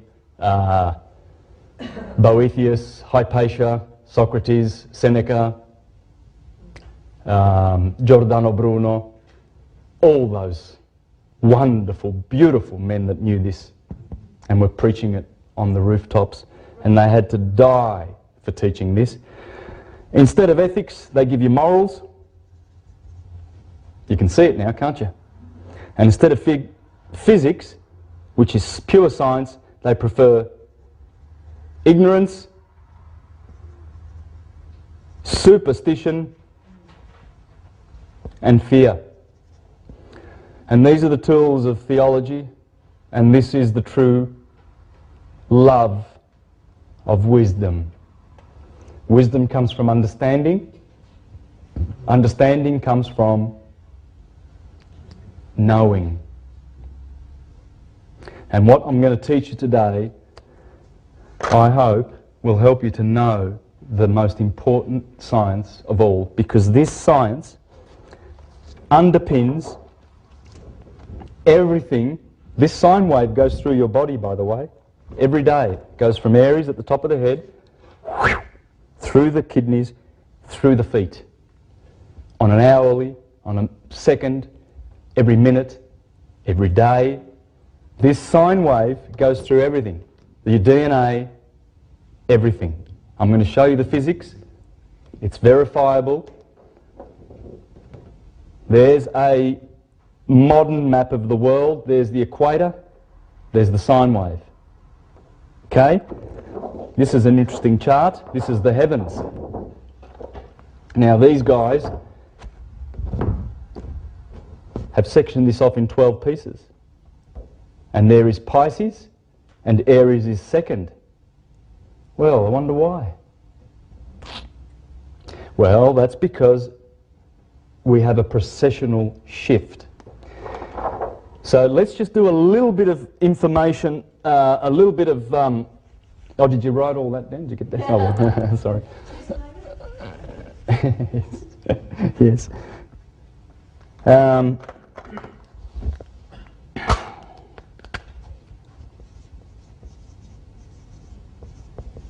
This is called precession of the equinoxes. precession of the equinoxes, or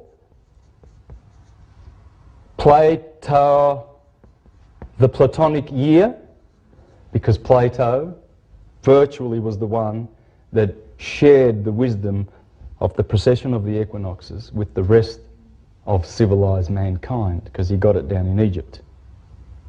Because the Egyptians built all their pyramids based on the precession of the equinoxes. What is the precession of the equinoxes? Well, I just want to introduce you to this book. This is probably the most up-to-date scientific book about our solar system. This guy, Walter Cruttenden, suggests that we are in a binary. And he's not the first one. This guy says it. And he says that we are in a binary and we take 24,000 years to go around our sister star, which is called Sirius. Sothis. Sirius. The brightest star in the sky. You can see it right now in Canis Major, right next to Orion. This scientist, you can check out Walter Cruttenden's stuff on the internet. Check out some of the interviews where he talks about our sun being in the binary. He gives many proofs in here, and in other DVDs I spend more time on that and give proofs of the fact that we are living in a binary. I will not do that tonight, but I'm just telling you that because you can perhaps get that book or check him out on the internet and learn, please, about this year, because this year is 24,000 years long, and it is one of the three crucial cycles that you must master before you understand the holy science. This is first, then everything I teach you comes after this. You must learn this, how this works, and I'll teach you a little bit about it. The 365-day year and the 24-hour day. Now these are two pretty simple, these ones, the second and the third motion. These are the three fundamental motions of the solar system. Now we have months, we have weeks, we have decades, centuries. These are the fundamental motions of the solar system, and especially in relation to the holy science. And it's interesting how they gave us 24 hours on the clock, because it's the microcosm. Everything mirrors what's going on upstairs. That man Adam, for instance, that I told you before, Aries, Taurus, if you look at the stars in those constellations, for instance, if you notice Aries and Taurus, there's a beautiful cluster of 7 or 6 stars clustered together, the most precious stars in the sky, called the Pleiades. Right in the middle of Taurus and Aries, right here, in the middle of the head of the man. Now what would that correspond to, do you think? Third eye? The third eye, exactly. And right next to the Pleiades is the Hyades, and that would correspond to the pituitary gland. And another fact that's interesting is there are 2 red stars in the Taurus section of the sky, the Taurus 30 degrees. There's only 4 red stars in the sky. 2 of them are in Taurus. One is the eye of the bull, which is called Aldebaran, and one is in Orion, which is called Betelgeuse. They're red. Now Betelgeuse is a massive star. It's much bigger than our star. Much bigger. It's about to go supernova. There's a scientist in Australia who's saying that when it goes supernova, which it could do any day, we will have a second sun in our sky for 2 weeks. We will see a second sun, and parts of the earth will not have darkness for 2 weeks. And he said it's going supernova fast. And they are in this space. Think about it. It appears that they might represent the left and the right brain. And if Orion is killing the bull, which is in the head, well, that would be the left brain killing the right brain. In fact, that's what occult philosophy teaches. That Orion killing the bull, slaying the bull in the sky, is the unbalance of the human, that we've been in the left brain for so long, in the male polarized. And after 2012, That's what precession is all about. Our galaxy has a plane, like an equator, just like this. And our sun happens to do this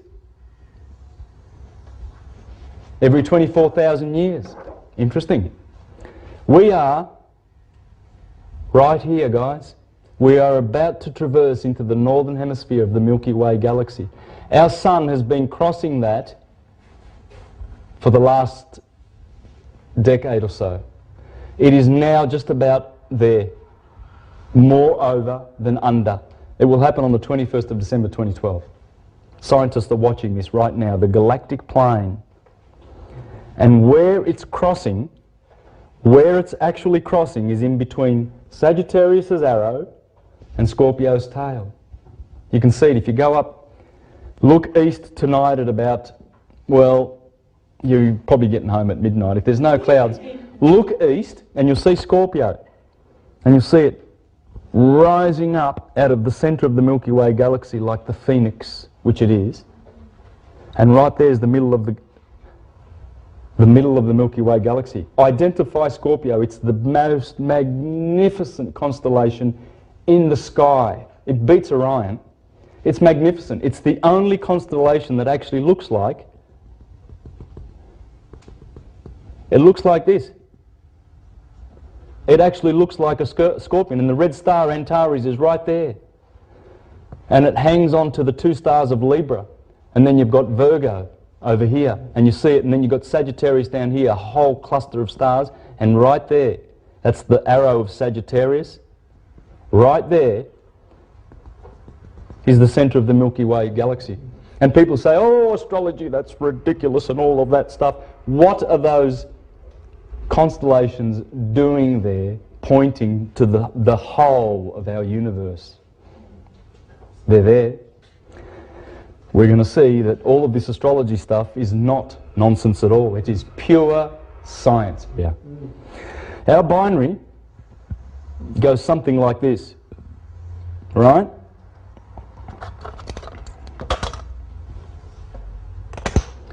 "2,000 years ago, that's our sun, that's Sirius. 2,000 years ago, Sirius turned blue. It's a blue star, it's unmistakable. Look up, it's blue. 2,000 years before that, I've got all the documents here I can show you later. I won't do it now, but I've got all the people who ever said it was red. There's the phenomena of Aratus. I'm quoting from the phenomena of Aratus. The mottled hound pursues his fiery track. So 300 years BC, it was red. It's red.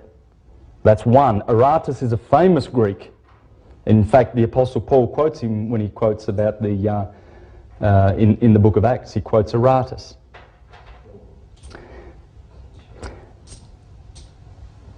Now, and there's others, there's Ptolemy, I've got Ptolemy's book here. It was red. Red shifted is when stars are moving away from each other. Blue shifted is moving towards. Simple as that. It's turned the corner. We are around here and we're turning the corner. We are about here. And what happens is, as Plato teaches us, we're in the golden age. When our suns come together, that's the golden age, guys. And then what happens is, that would be the silver age, the bronze age, and then the dark ages. We've been in the dark ages for 2,000 years, thereabouts. If you follow this book, perfectly on cue.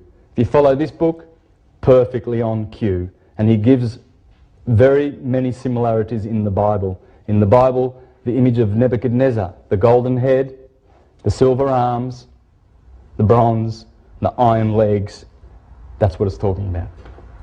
That's the man, the image in the sky. Spring, the golden age. Summer, the silver age. Autumn, bronze. Winter, the iron age. It all comes back to this science. Well, I'd love to spend 20 minutes to give you a lot more proofs, but the thing is, remember that like the cells in your body, that they've discovered that these cells, most of the stars in the sky, almost 80% now, are binaries, whereas 50 years ago there was only 20% of them. And now it's growing every single day. If 80% of the stars up there are binaries, why is ours an exception? Our sun also belongs to a star system, like a molecule. So you've got your cell, your molecule, well, you know what I'm talking about. And the Pleiades are also in that system, and Procyon, Canis Minor. So you've got Canis Major up here, you've got the dog, got Procyon, and then there's Orion stars, and there's a Betelgeuse is there. That's the winter triangle. So those two, and the Pleiades over here in Taurus, they are our star system. Right? You always hear of people saying, "Oh, I'm Pleiadian." "Oh, I'm Syrian. I'm from Sirius." That's the star system that we're coming from. Right? Never forget that, because all the images and all the monuments on the earth, they're all staring, for some reason, at these stars. They love these stars. In fact, the pyramids, the King's Chamber, Queen's Chamber, and then the pits down the bottom, there's air shafts going like that, and there's the big galleries in there, right? Goes up to the King's Chamber, and then there's a passageway there. But in the Queen's Chamber, this is south and this is north. These stars are pointing to Draconis, and this star here, this chamber here in the Queen's, pointing south. Guess where that's pointing to? And it's always been pointing there. And you know what? Precession does not remove that star from that chamber. Sirius is always lined up with that chamber, because Sirius does not precess. All the other stars go back 72 degrees every year. Every 72 years, 1 degree. I got that back to front. So you live a lifetime, 72 years, and all you witness is those stars moving back 1 degree in that lifetime. And that's why 72 is a very important number. It's the average human lifespan. It's the average heartbeat. It's the average room temperature. It's the average everything. Check out 72. Go Google and check out 72. I've got a list of how many things 72, because it's all miniatures of the precession. Precession is 24. There's other ones. For instance, our galaxy takes 220 million years to do a revolution. And then there are other cycles, but these are the fundamental ones to understanding our science, because we have to know the holy science. Holy is the sun. Elios, Ine. That's the sun. So holy,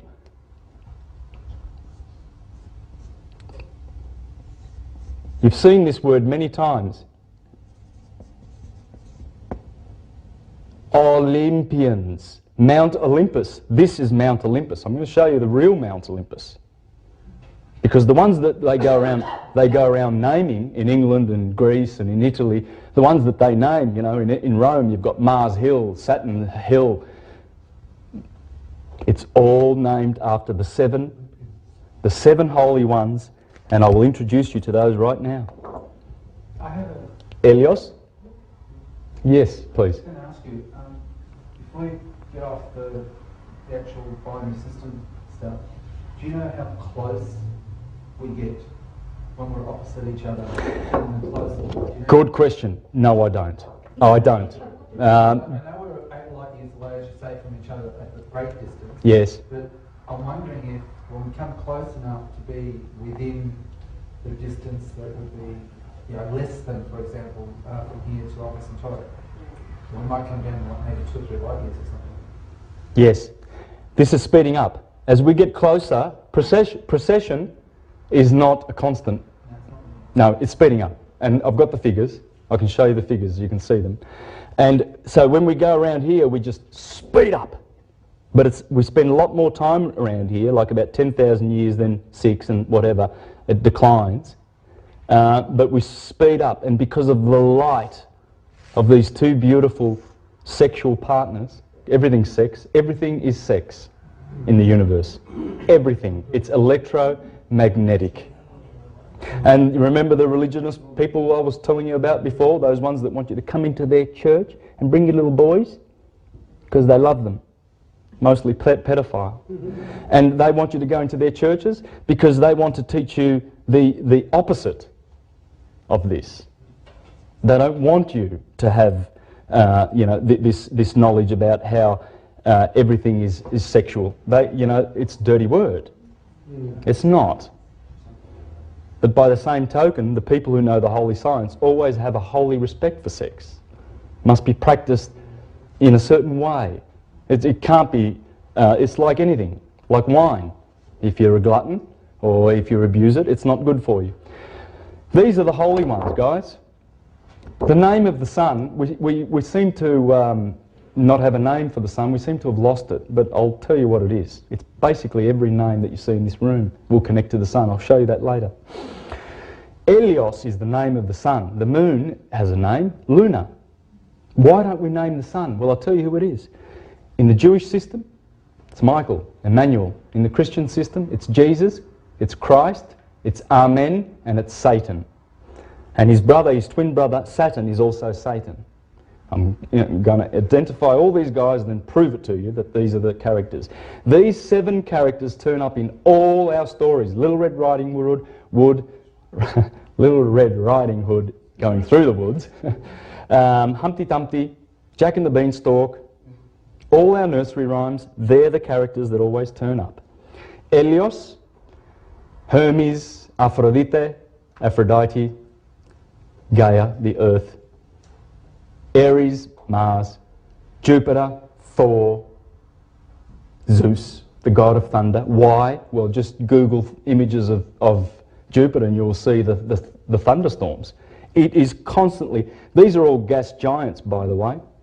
These are the only solid planets in our solar system. Helium, hydrogen, gas giants. This guy sucks up all the comets, protects us, emits massive amounts of electricity. That's why they knew that Zeus was the god of thunder.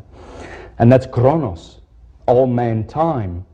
Now when we are captured in this atom, this is pretty much the chart of how it works. We come down through Kronos, Thor, Mars, the sun, and you might think, what's the sun doing there? Hang on a minute, that's Ptolemy taught us that the sun was in the middle, but isn't the sun in the middle of the solar system? Well, it is. We know that, and they knew that. We come down from Uranus into the rings of Saturn, the Lord of the Rings. That's why we wear rings. We wear earrings because hearing has to do with Saturn, and you've got to listen to the law of Saturn.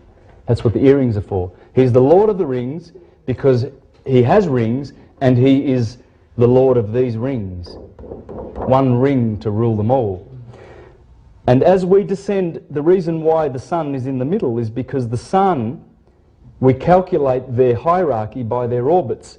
He takes 30 years to go around the sun. He takes 12 years. He takes 2, 1, 2/3 of a year.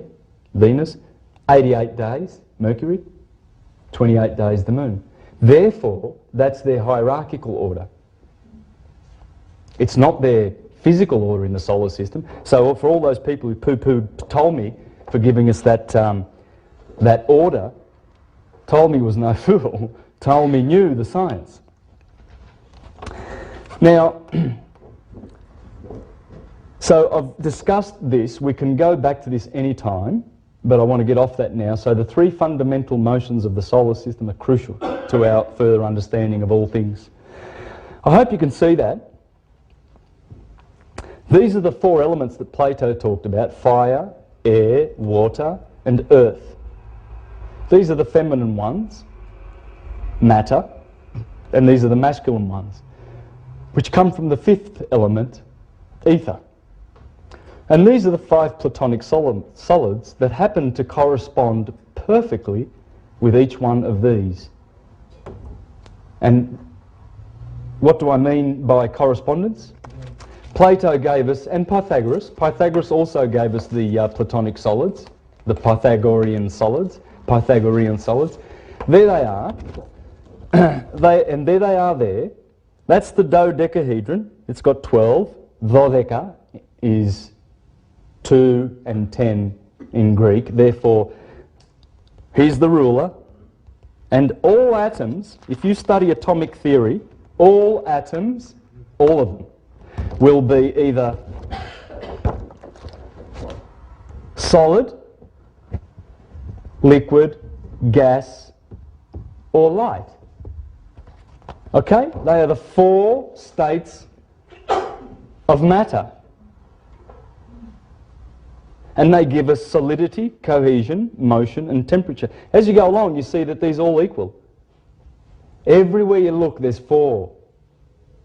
4 cardinal points, 4 directions, 4 blood types, 4 limbs.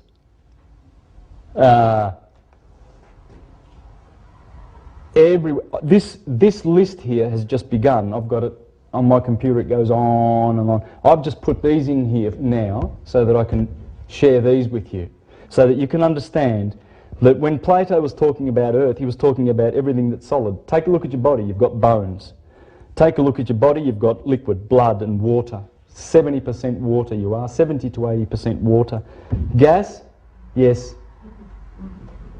There's gas, and there's light, there's radiance. That's radiance, energy. That's what atoms will do.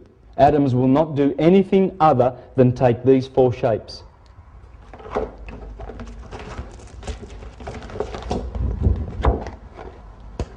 Fire, Earth, the cube. Interesting. Think about it. Of course Earth has to be the cube. When you flat pack a cube, what do you get?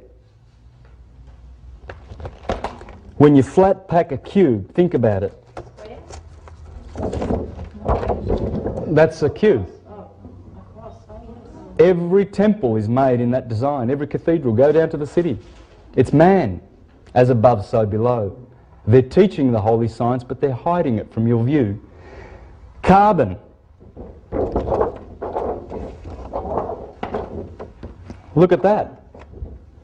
We are made up of carbon, hydrogen, oxygen, and nitrogen. Nitrogen corresponds with fire, air, oxygen, water, hydrogen, earth, carbon.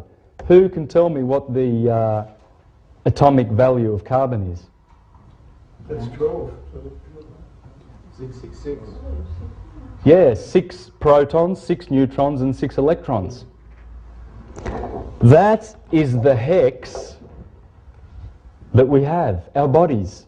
Our bodies are our death. It's a baptism in death. Plato said that the body is soma, and the tomb is sema.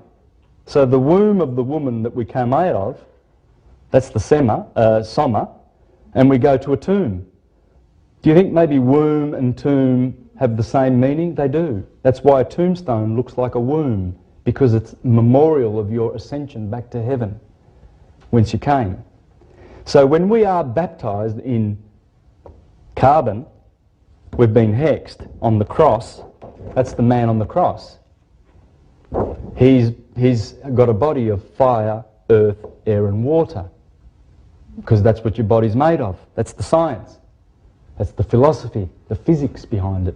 We're going to jump from this, and I'm going to do my little charts, and you'll see how it all fits in. This is the pattern. This is the pattern in which we came to be on the earth. So as Christians, we have a body of carbon and solid body. What we want to do is get baptized with water. Have you been baptized with water? Didn't Jesus say we need to have a baptism of spirit? And John the Baptist says, the one coming after me shall baptize in spirit and fire. And Jesus says, no one comes through the Father except through me. I just told you that Jesus is the name, J-E-S,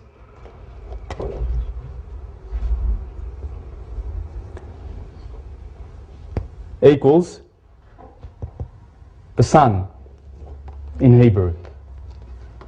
How do I know that? Well, they tell you.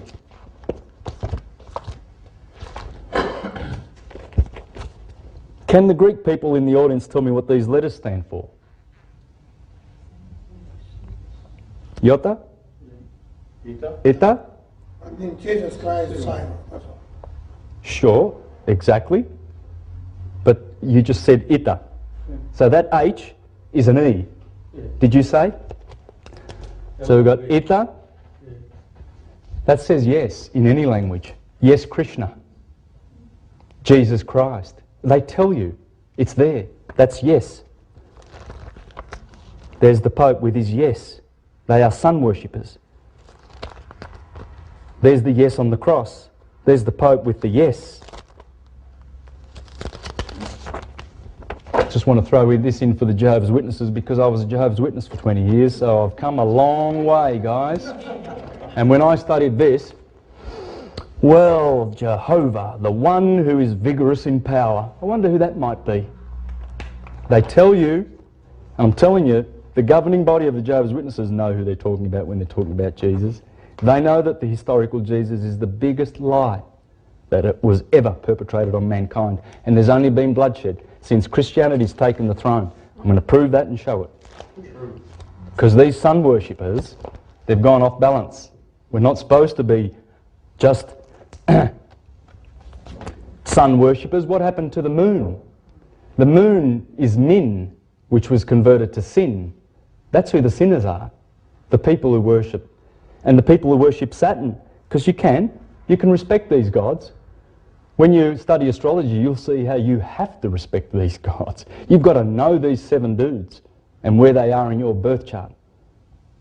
They are so important.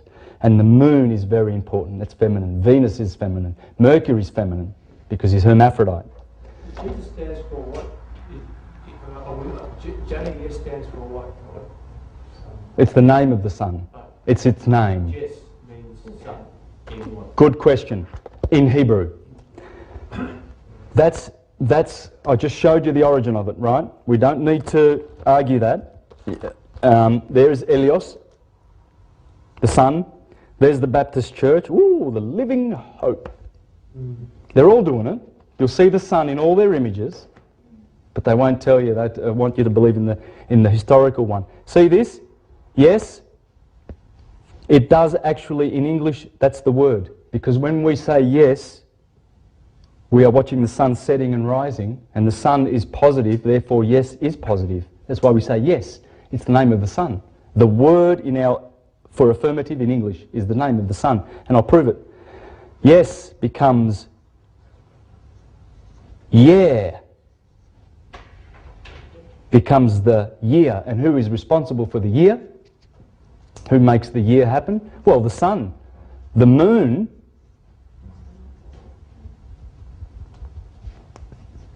is the month. The hour is, switch those 2 words around, Horus, and that's the Egyptian name of the sun. What hour is it? What horizon is it in the horoscope? Excuse my writing. It's shocking. Sorry, I'll improve. Promise. So you see where hour is, minute is the moon. It's all hiding in there. All our gods, all our timekeepers are hiding in our culture. Now let's take a little journey and see how this works. Would you like to do that? Yep. Yeah, it's good, isn't it? I'll keep that up because, guys, that information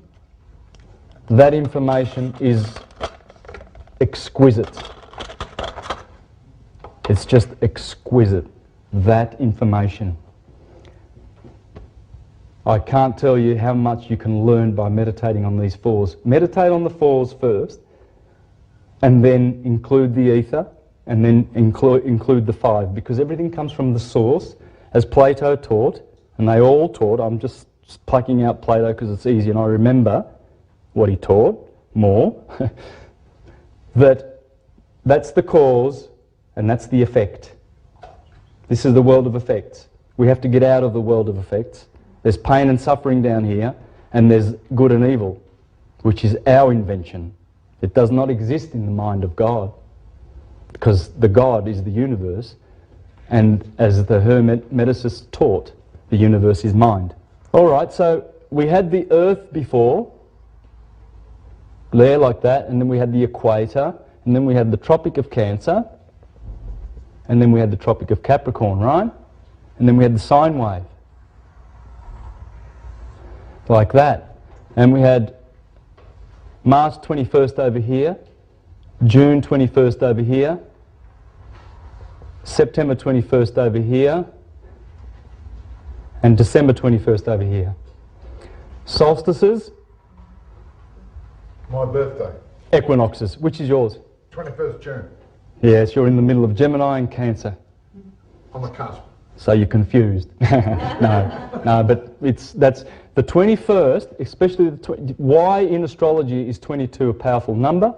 Well, because that's the day that one sign hands over its energy to another sign. The 22nd of November, when JFK was killed. Master vibration number, yeah. Yes. Well, because it's changeover. The energy's gone from fire energy of Aries, fire energy, to earth, solid fixed earth. It just goes, changes just like that. Goes from electric to magnetic. And this is happening every year and every day, which I'll show you. Every day, every 2 hours, we go from magnetic to electric, magnetic to electric. Now, so this is obviously summer. Up here in the Northern Hemisphere, this is winter. This is considered to be good because with photosynthesis, starting in spring, Taurus, Gemini, this is spring and summer. These are the good months. These are the bad months. Up here you live. The opposite of live is evil. Evil is down here. This is summer. It's another word for heaven. Winter is another word for hell. How do I know? Because in Italian, inverno is inferno. It's cold, it's not hot. Okay?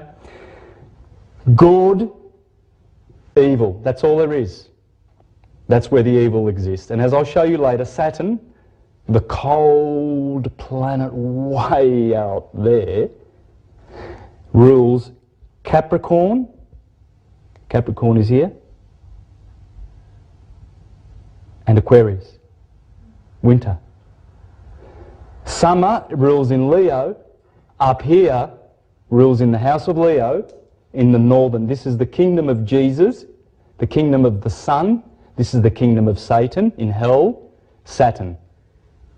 They are the twin brothers, Mr. Cool and Mr. Hot. Can't doubt that the sun is the hottest, can't doubt that Saturn is the coldest. Only a fool will. One rules here, one rules there. They are the brothers. Cain and Abel. Jacob and Esau. Every twin that you've ever heard of, there they are. That's the twins.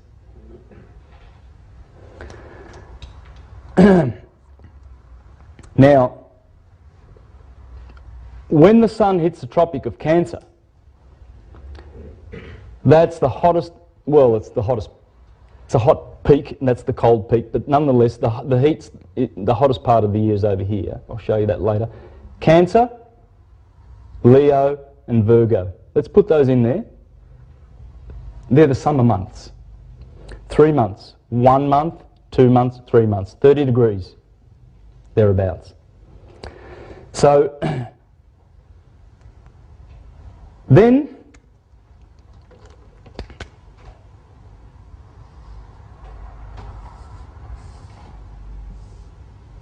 let's do that, shall we?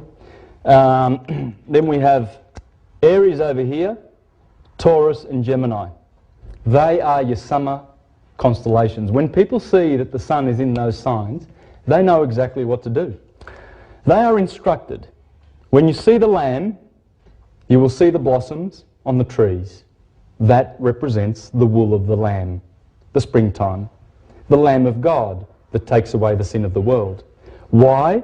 Because when the sun goes down into Tartarus, down into hell, down into the Red Sea, this is the Red Sea. Why is it the Red Sea? Well, because every year Around about September, all that green, lush-looking stuff turns red. And so they look around and they see the red leaves on the trees and they say, oh, the sun is going through the Red Sea. It's September now, October. And it does. It goes through the Red Sea. This is the Red Sea in the Bible that the Israelites go through. The Israelites, these are the 12 tribes of Israel.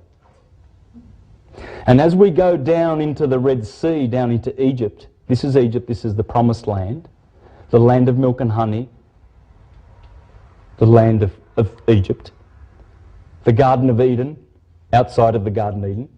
I can go on and on about this, but I have to stop because there's so many descriptions for this, but you're going to have to use your own mind and just keep to meditate on this and work out all the others.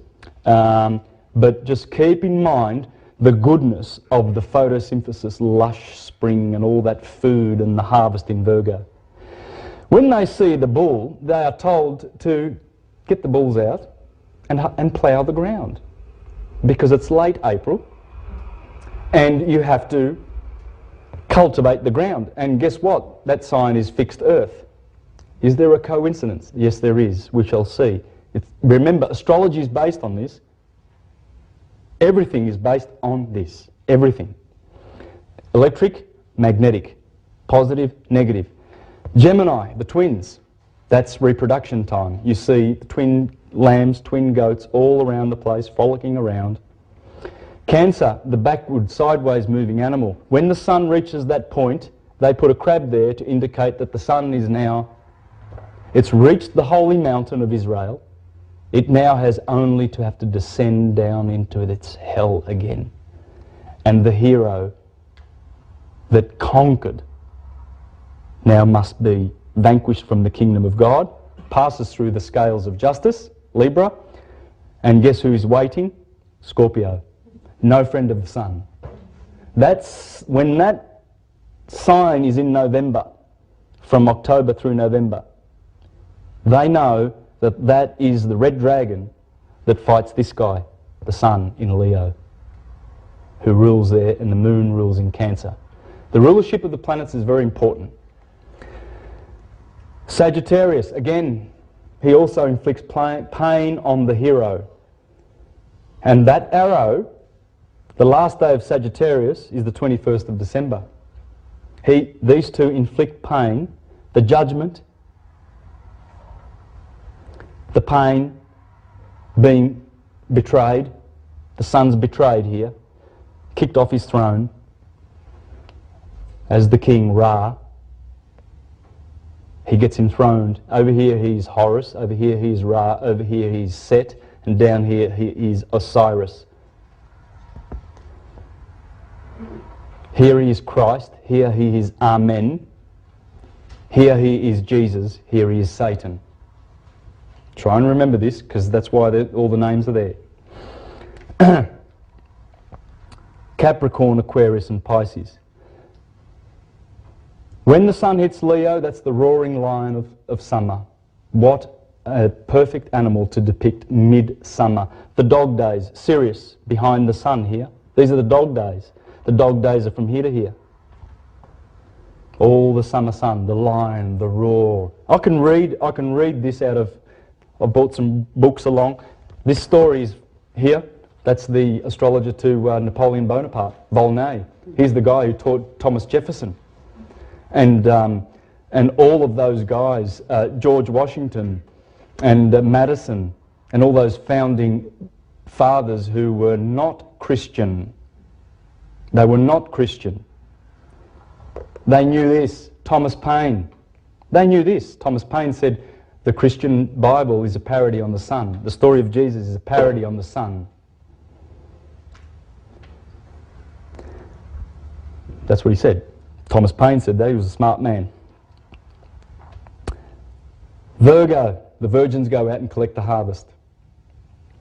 Libra, the sun is judged on the equinox. Scorpio, the betrayer, that's Judas Iscariot. He betrays the sun. He betrays Jesus with a kiss.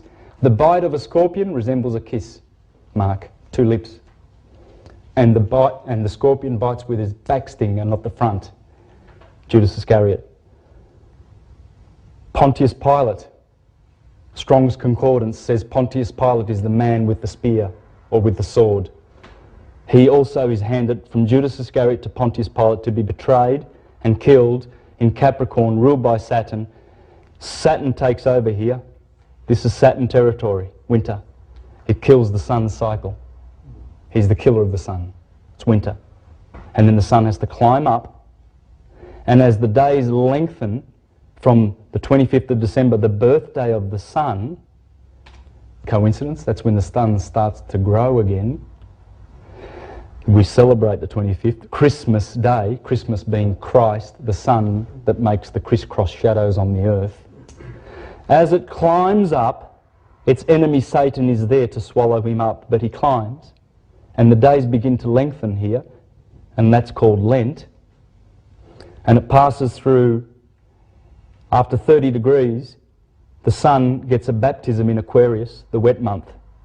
Aquarius is January, or Janus, or January the Baptist. The sun at 30 degrees, at 30 years of age, goes into the wilderness. This is the wilderness, ruled by Saturn. Goes into the wilderness to be baptized by John, the water bearer. He's watering the earth because it's the wet season. This is the fish season. And we eat only fish, Pisces, after February. Don't we? And the days begin to lengthen. Lent, 40 days of Lent. These are the 40 days in the wilderness.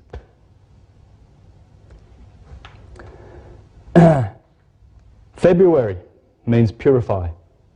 The sun must grow, get purified and baptized, lengthen, and then come up out of the Red Sea into the sign of Aries, and they eat the Passover lamb on the first full moon after the crossing of the equator of the sun. The Jews celebrate the Passover lamb. The Passover is the Passover. The sun has finally passed over, and Christians celebrate Easter because the sun is in the east, and they eat and they respect the marriage of the lamb. It speaks to you. Spiritually it speaks to you. Because remember we discussed that as the sun... Let's do a circle now. We'll get rid of this. We're going over here now. We're going to do a circle because this is our circle. As the sun begins on the 25th of December to climb that mountain, gets baptized at 30 days here in John the Baptist, January, and then February comes next, which means purification. Then Pisces means eat the fish, and then the Passover happens and they celebrate the Passover lamb. And then guess what month is over here after March?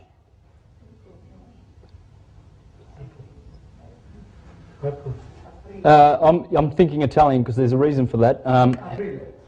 Well, that's oh, why am I so confused? It's opening. Exactly. Opening. Aprire. This in Latin means to open because here, April. Here is April. About here, it opens. January down here, here's January the 1st over here. January, Janus implies the god with two heads. One on the back, looking at the old year, the old man, and the young man looking forward. He's the two-headed god, and he has two keys in his hands.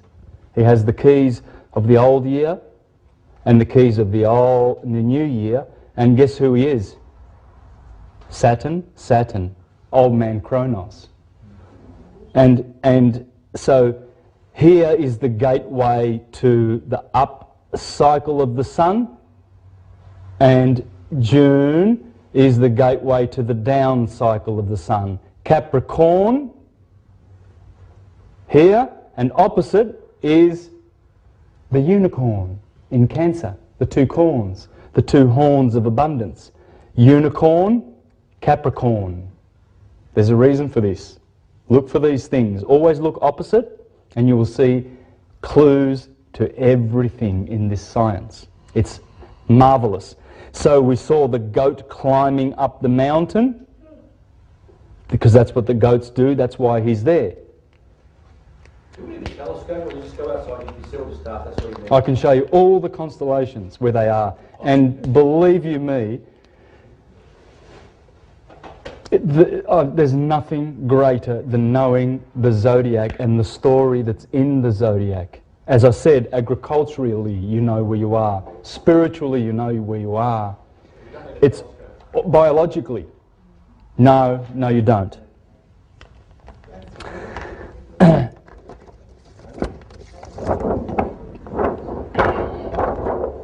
See the moon cycle, 28 days? The moon, new moon, the moon climbs up the mountain. Quarter moon is the equinox. Full moon is the sun in its glory. Ra, the radiating one. Radiant. The royal. The name Roy. Raymond. Henry. En roi. Roi is the king in French. Re. Regal. Because the sun is in his kingdom when that photosynthesis, when the glory of the moon is the copycat of the sun. The moon is the menstruation cycle. Here is the bleeding. The egg takes 14 days to mature inside the womb. If fertilized, a son will be produced, or a child. If not, 14 days later, it would bleed. It won't produce anything. It's exactly what the sun is doing. He's climbing from the 25th, from the evil satanic kingdom. This is the kingdom of Satan. He owns the south. He owns under the equator. All those signs are his. This is the great red dragon, Scorpio, which fights with the Lord, Taurus. Who's the Lord? Orion. Osiris is in there. This is the great red dragon. This is spring. This guy gives you the fall of the sun. And later, as I show you how our lovely Illuminati families who are running this world, they pay attention to these dates, trust you me. May the 1st, May Day, May the 1st was May Day. And that's when they announced that Hitler is dead. And that's when they announced the phony Osama bin Laden is dead. And 2 days prior to that, they had the funeral, the wedding, the royal wedding. Because April the 29th, Aprile, is Flora, the festival of Flora. In Japan, they call it Sakura season in March, April. But here, Flora, 29th of April to May, the 1st, May Day. Guess what else they were doing at the Vatican? They were beatifying Pope John Paul II on May the 1st. Everything happened and we didn't notice it, including the birth certificate scandal. These people are scandalous. And they respect these dates. I'm going to show you later some dates that will scare you. Just go back Scare you how much they pay respect to these. Let's go back to the sun for a moment. The name of the sun in Chinese is virtually the same. It's Ru. There you go. Yeah. There you go. And why is Horus here? Because the horizon, the hour, and then Ra, of course, because of the radiant rays of the sun. And here it's called Set. Why? Because it's the sunset. Or Atum. Or it's called Atum. Here's a dead giveaway. Autumn. Atum is here. Set and Atum are here. Horus and Set. The war between Cain and Abel. Isaac and Jacob and Esau. This is the Garden of Eden, the tree of knowledge of the tree of life. Because every time the sun passes there and eats from there, it has life in the paradise. But here is the tree of the knowledge of good and evil. Good and evil. On the day you eat from the tree of good and evil, you will positively die. Of course, because you do. You go down to Hades, Tartarus, the Red Sea, the blood. Jesus is crucified 4 times. Matthew, Mark, Luke and John. But the main crucifixion is down here. He is crucified between two thieves. The equinoxes were called two pillars, two trees in the garden, two thieves. Why? Because they're thieves. This thief, remember these are the days when it's 12 hours, split down the middle, 12 hours of day, 12 hours of night, only 2 days. The ancients knew those days. They knew the minute and the second that that split would happen. It's a beautiful, this amazing split, because as our earth goes around the sun, there's if that's the equinoxes and these are the solstices, that Aries equinox, as it goes around anti-clockwise around the sun, that Aries equinox is the start of that sine wave going through the earth once, twice, it gets split between electricity and magnetism, summer and winter. It gets divided into 6, gets divided into 12, and it goes back into itself. But that sine wave goes through your body all the time, all day long. It's that sine wave that does everything. Now, the two thieves, this one steals time from that one, and this one steals time from that one. This is the good thief, because the days grow longer. This is the bad thief, because he steals time from the day, and the nights are longer. The crucifixion of Jesus. And Porphyry, the great scholar who had all his books burned, who wrote after Celsus in the 2nd century. There's Celsus, Porphyry, Julian the Emperor, and all these guys who wrote against the historical Christians and the murderous things that they were teaching, destroying this art and killing all the philosophers and shutting down all the schools of philosophy to bring religion to rule us and dominate us with an iron rod. That guy there, Porphyry, said, well, why do you Christians, if Jesus died once, why at the end of every gospel does he say something different at the end of every gospel? In one he says, Eli, Eli, lama sabachthani, which means, Father, Eli. Well, Eli? Who's El? Oh, well, it was Elios. It's angel, chapel, cathedral, elder in the congregation, elite, Michael, Emmanuel, evangel, all the holy words, Israel, Isis, Ra, and El. El is everywhere. The altar. You go to the elder, who is the minister, moon, min, and star. We call our children youngsters. So are they young stars? Yes, they are young stars. They are seeds becoming stars. We will all be stars one day. We will all be stars. Glorious, like Michael, the archangel, the Holy One of God. Because it's through the Son that we get back to the Father. Remember, it's through fire, the baptism of fire. We've had the baptism of water, that's our water bodies, and Christians go and get dipped underwater physically thinking, yeah, that's what it means. No, the science means we've been baptised with the body, then we get baptised with water, and then we get baptised with spirit, and then fire, because water cleans earth, and fire is the great purger of all things. You cannot go back to ether. In the Bible, in Psalm 84:11, it says, the Lord God Jehovah is a sun and a shield. It says it clearly. There are 4 scriptures in the Bible that identify God, that describe him. One says, John 4:8, God is love. Everybody knows that. Love. God is light. God is a blazing sun. God is a blazing fire. Looks like fire. And then Psalm 84:11. They are the only scriptures that describe God. Only. Yes? Could it be argued that we get baptised by ether when we die, and are therefore non-corporeal?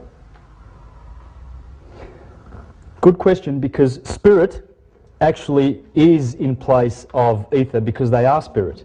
So when we get baptised by the Spirit and we're saved, well, we become spiritual creatures. What's that blue thing?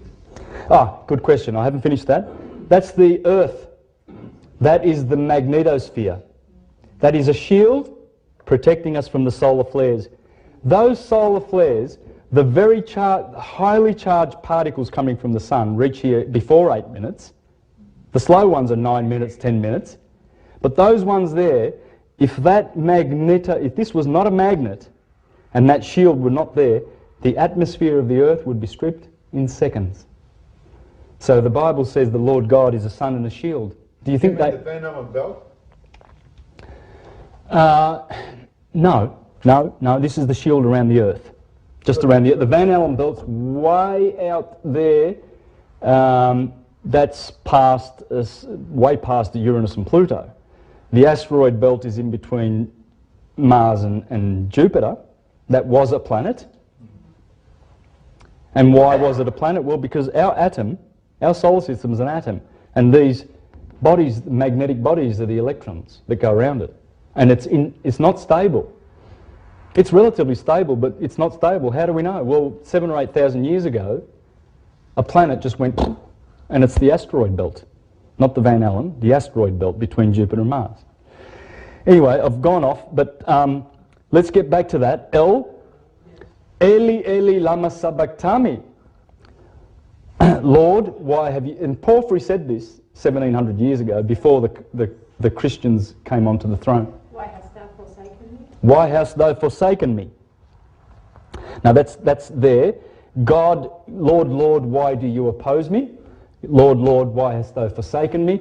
And here it is finished. After he drinks the sop of vinegar, the Lord, the Son, says, it is finished.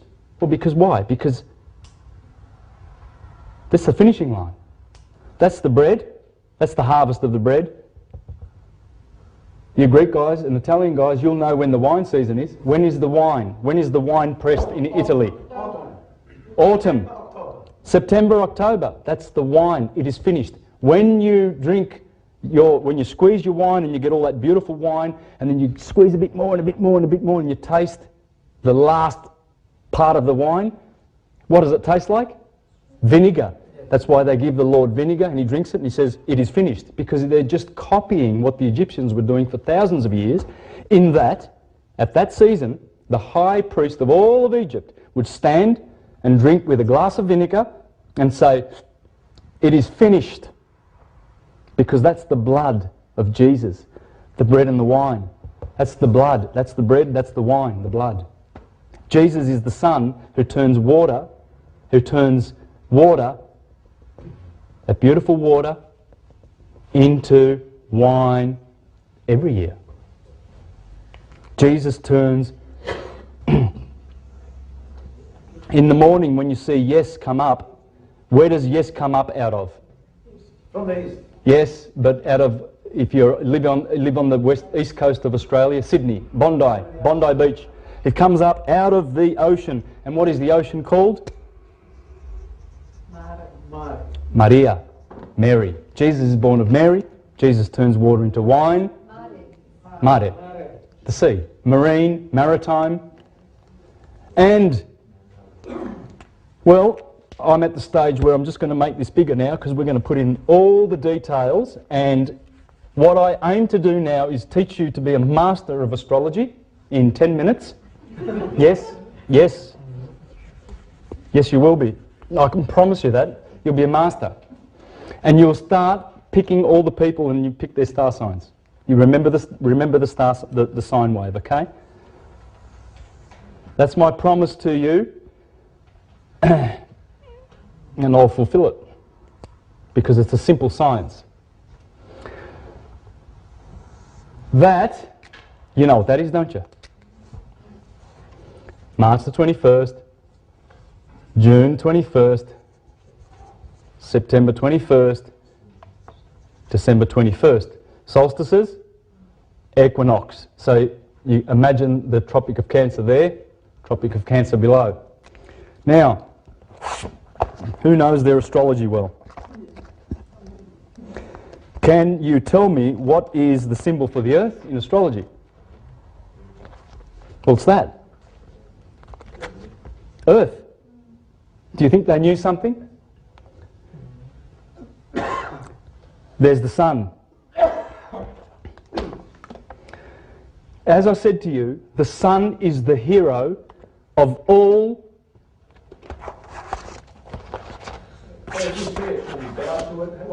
No, but we should respect the sun. That's why you shut your eyes when you pray to the Lord, because they are beings. All those planets, they are living beings. They have souls. And I can read that from all the great philosophers, all of them. They have mind, spirit and body. The sun is three. It has a mind, spirit and a body. That's the sun. When we look up, there's two suns behind it. Porphyry, Plotinus, Plato, all of them said that there are three suns. The mind of the sun, the spirit of the sun, which is invisible, and the mind, and then the body. The sun is the hero of everything. That's the sun. Aries through the sun. There's the sun. See that? The sun. Yes, the sun. These are cars. They're all the sun. Yes, Isis or the sun, it doesn't matter. We call it Jesus, we think it's masculine. It's principle. The Japanese swear it's feminine. It's a feminine goddess. So it's Isis or Jesus, same word. The sun. There's the sun with Leo, Holden. Metro Goldwyn Mayer, CIA intelligence, Lucent Technologies, the Eye of the Sun, Time Warner, Elvis Presley's label, Sun Records. Look at that. Sun. Well, no, not necessarily. No. There he is.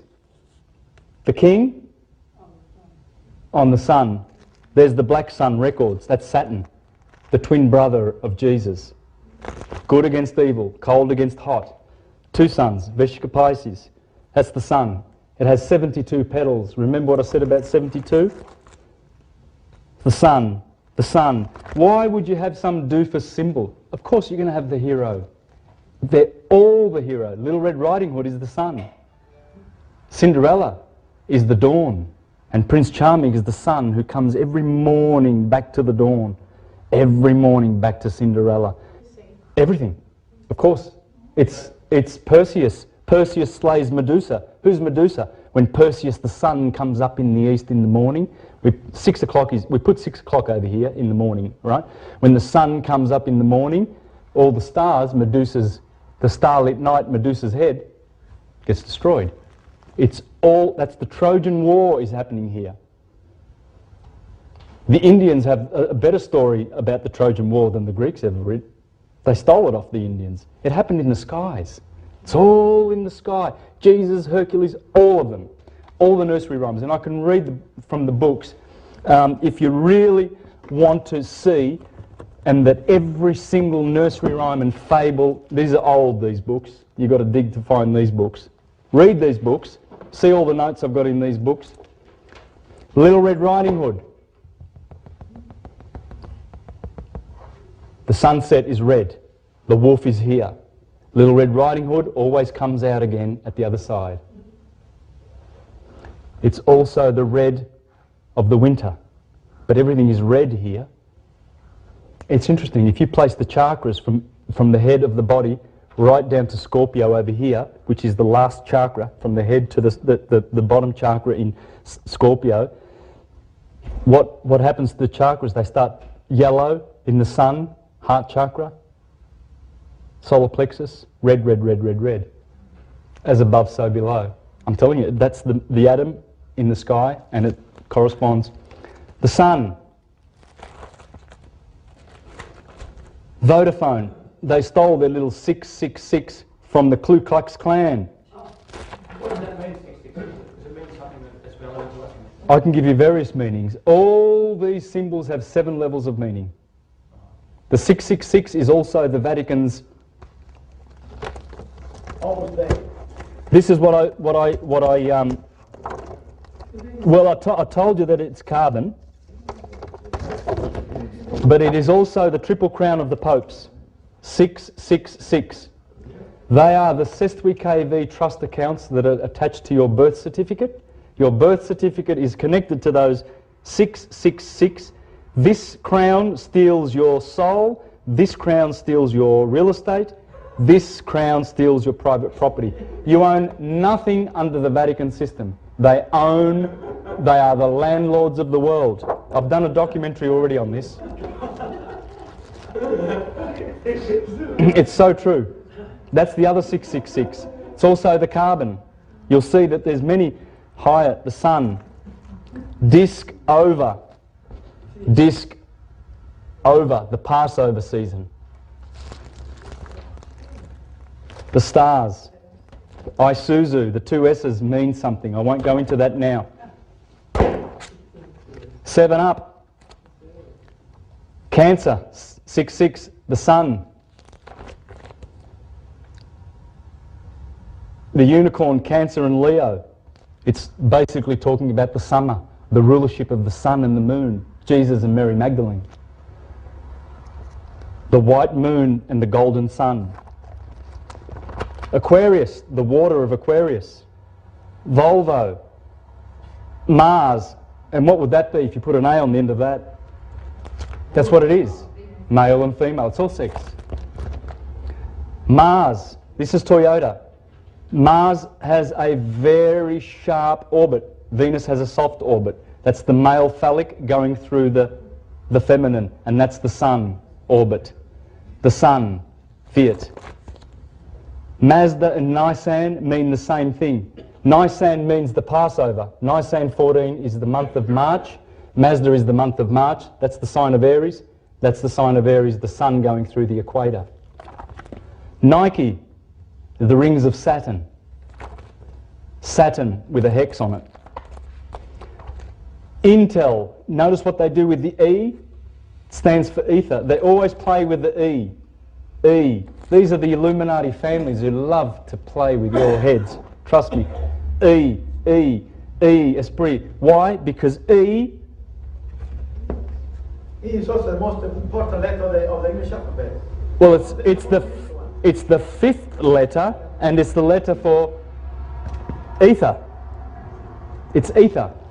If they're not using a symbol of the sun, the fire, they go one up, and they give you ether. As in the Earth's star. No, ether. Ether is the ether. Where's my ether? The top, the cause, where everything comes from. That's God. That's the cause. This is the world of effects. If they haven't got the sun for their symbol, or some star, or Mercury, and I'll show you that all the names in history are connected to those 7, especially male names. See, 5, the sun, ether. 5, L, 5. You think they know their science? 5 points. 5 points. Venus. Say that everybody that sort of produces those knows about the stuff then. Oh, they all know the holy science, but they are using it for their own greed and power and advantage. It's like you will use. They unconsciously put it together. Well, they have their astrologers and their black. They are heavily into satanic occult rituals. Mazda is the god of light, worshipped by the Zoroastrians. Yes. Worshipped by the Zoroastrians, Mazda. Yes. Azura Mazda. Yeah. Don't forget that all these people know stuff because most. That's the sun. Just like the Japanese flag in the Aboriginal, that's the sun. How can that be the sun? How can that be the sun? When you go to the Vatican, St. Andrew and St. George. and you see that beautiful, have you ever been to the Vatican, you see that beautiful colonnade? I saw the beach, I've never been there. It's got beautiful big pillars here, you know, those big pillars, you know, and then there's that road going to the east, and the Pope stays here on his balcony, and he's got an obelisk in the middle, right? Well, if you walked around the pavement, you would see there's 4 statues here. You would see pavement doing this. Ah, that's where it is.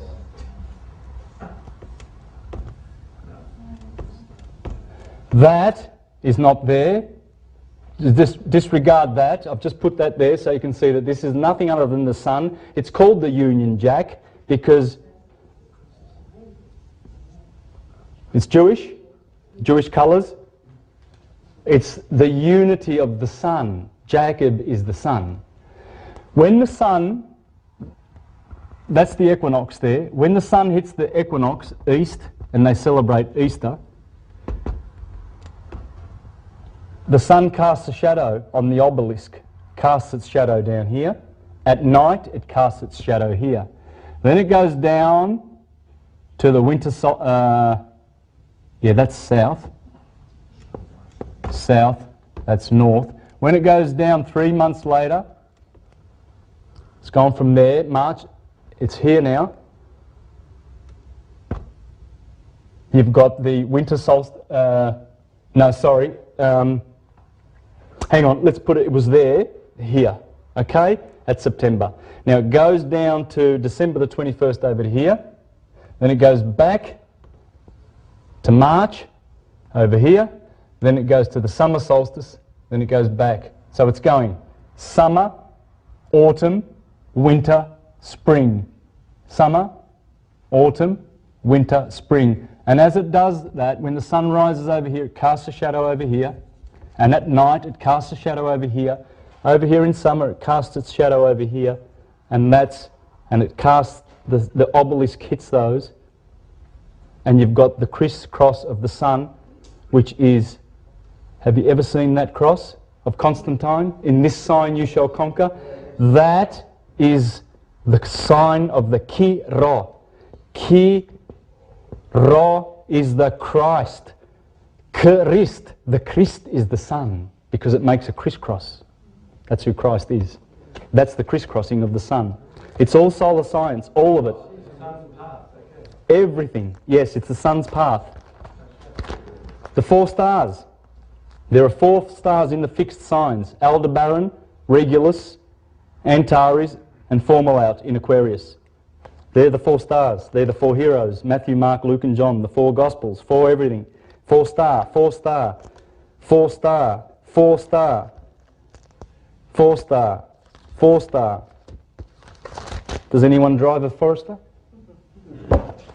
In Asian culture, 8's a lucky number. Is that got to do with this or? 8 is this. On my graph, 8 is this. The sine wave that I showed you, that sine wave that I showed you, going like that, is the yin and the yang, is the letter S, the serpent on the cross. It's the number 8, the symbol of eternity. Dollar sign? It's the dollar sign. It's the swastika. Oh, sorry, I can do better than that. Stylized swastika. It's our religion, science, nature. Our religion, it's not spooky. You don't go to hell. There's no such thing. Okay? The sine wave, it's everywhere. That sine wave that I taught you, that sine wave is everywhere. It's in your body. I've proven that. Now, this is how you become a master of astrology. Here, and Josephine's going to love this. I'm looking forward to doing this for you, because I know you love your astrology. Oops.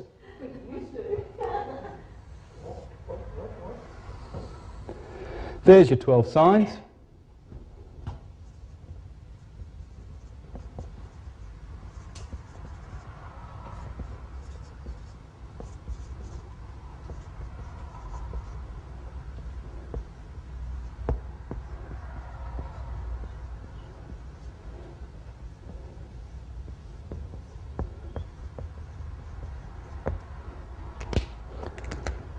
Fire, earth, air, water, fire, earth, air, water, fire. fire, earth, air, water.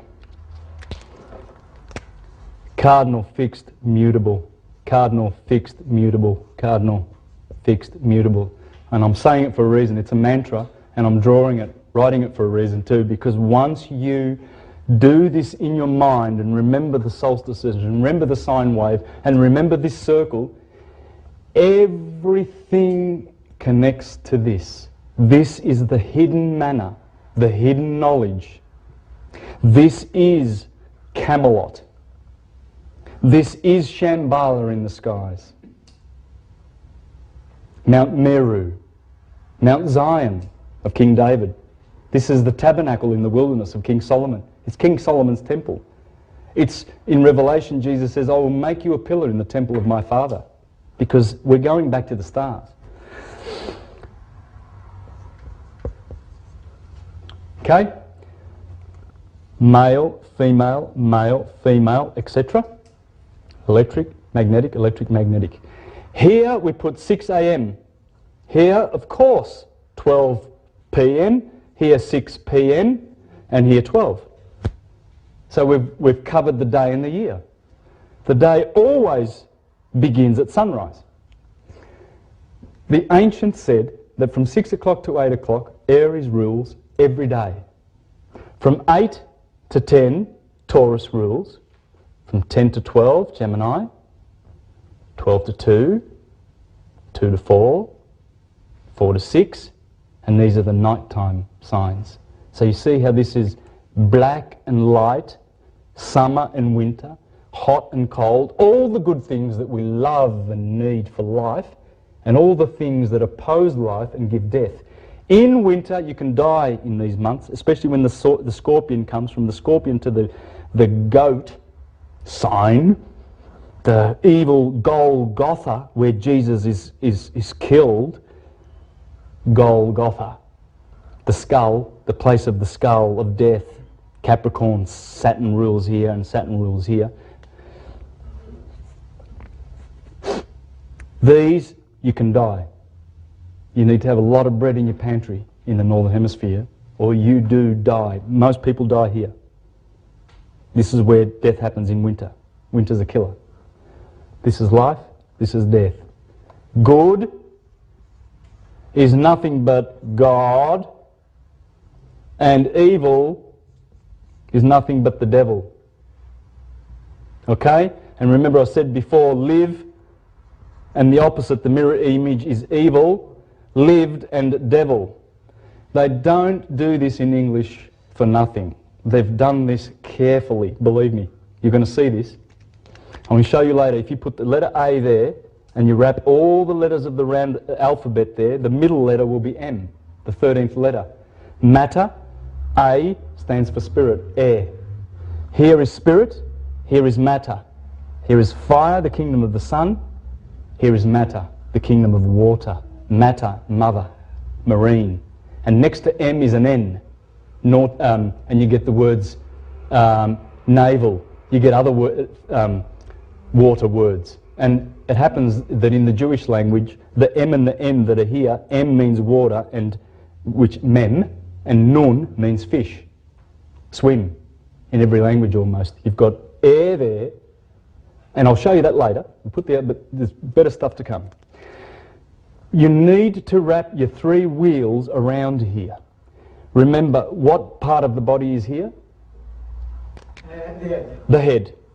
There's the neck, there's the 2 arms, the twins, and so on and so forth. And the feet wrap up. The 2 fish wrap up here and touch the back of the head. There's the man.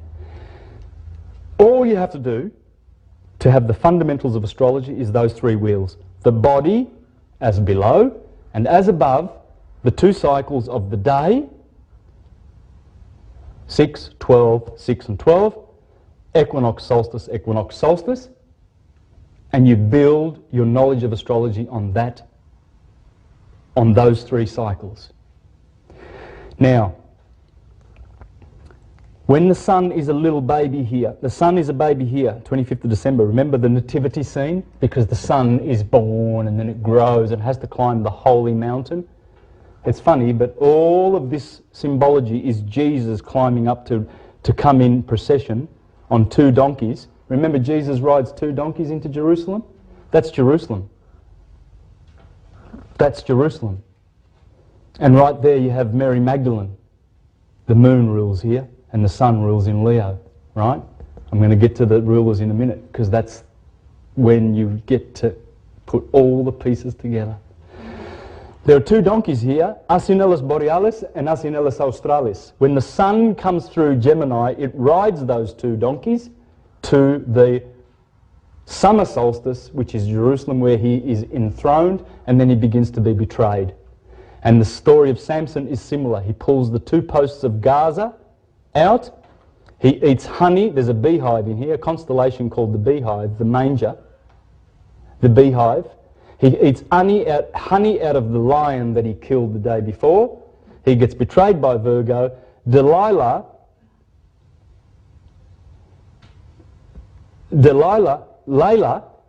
means the darkness, and D in front of it is the door. D is for the door.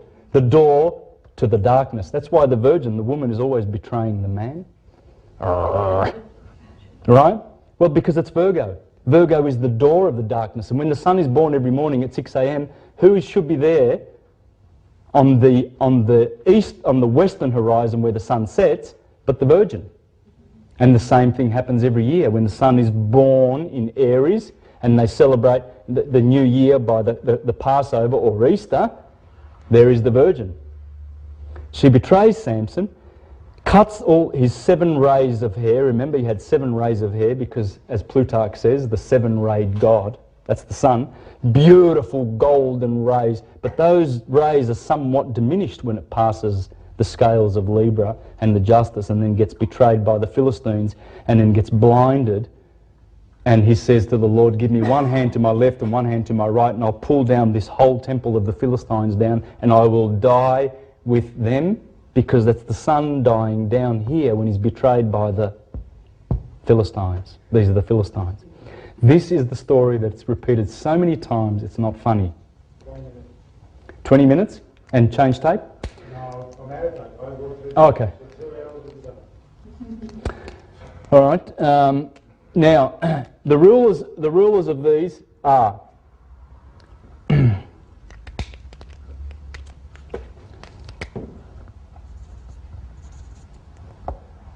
Mercury, Venus, Mars, Jupiter, Saturn. They all go down in this order, because if you envisage the sun being at the top, remember the heraldry, the British heraldry with the unicorn and the lion, because 2,000 years ago, in fact, that's where they were. They were right there. They've always sort of kind of been there, right? But it doesn't matter. This is the true gospel. It will always, always, always stay here. Even though the equinox is now around about here, going from the Pisces, this equinox here is not happening in Aries anymore. 2,000 years ago it was. 2,000 years ago this was perfectly aligned. Now it's about here, entering the age of Aquarius, going backwards, right? Precession goes backwards. So up until now would be the age of Pisces. Yes. And its opposite is the Virgin. But when we go to Aquarius, the age of Aquarius, its opposite is Leo. So when you see the Sphinx in Egypt with a virgin face and the body of a lion, it's telling you that when the lion is lined up with Aquarius, Aquarius, the equinox will be over here, see? It's here. The age of Aquarius begins here. Its opposite is Leo, is going to start on the autumnal equinox. Leo has a star in it. Remember that star? I called it Regulus. It's in the heart. It's the heart chakra. What it means is when Aquarius comes up on that equinox and Leo is on the opposite side, we've just gone from Virgo, the belly, the solar plexus, we've gone to the heart chakra as a race. As individuals, not so. The occultists say that we can ascend in one lifetime. You can do it in one lifetime. You can. When you reach that ascension period, you should be able to do all your transmuting in one lifetime.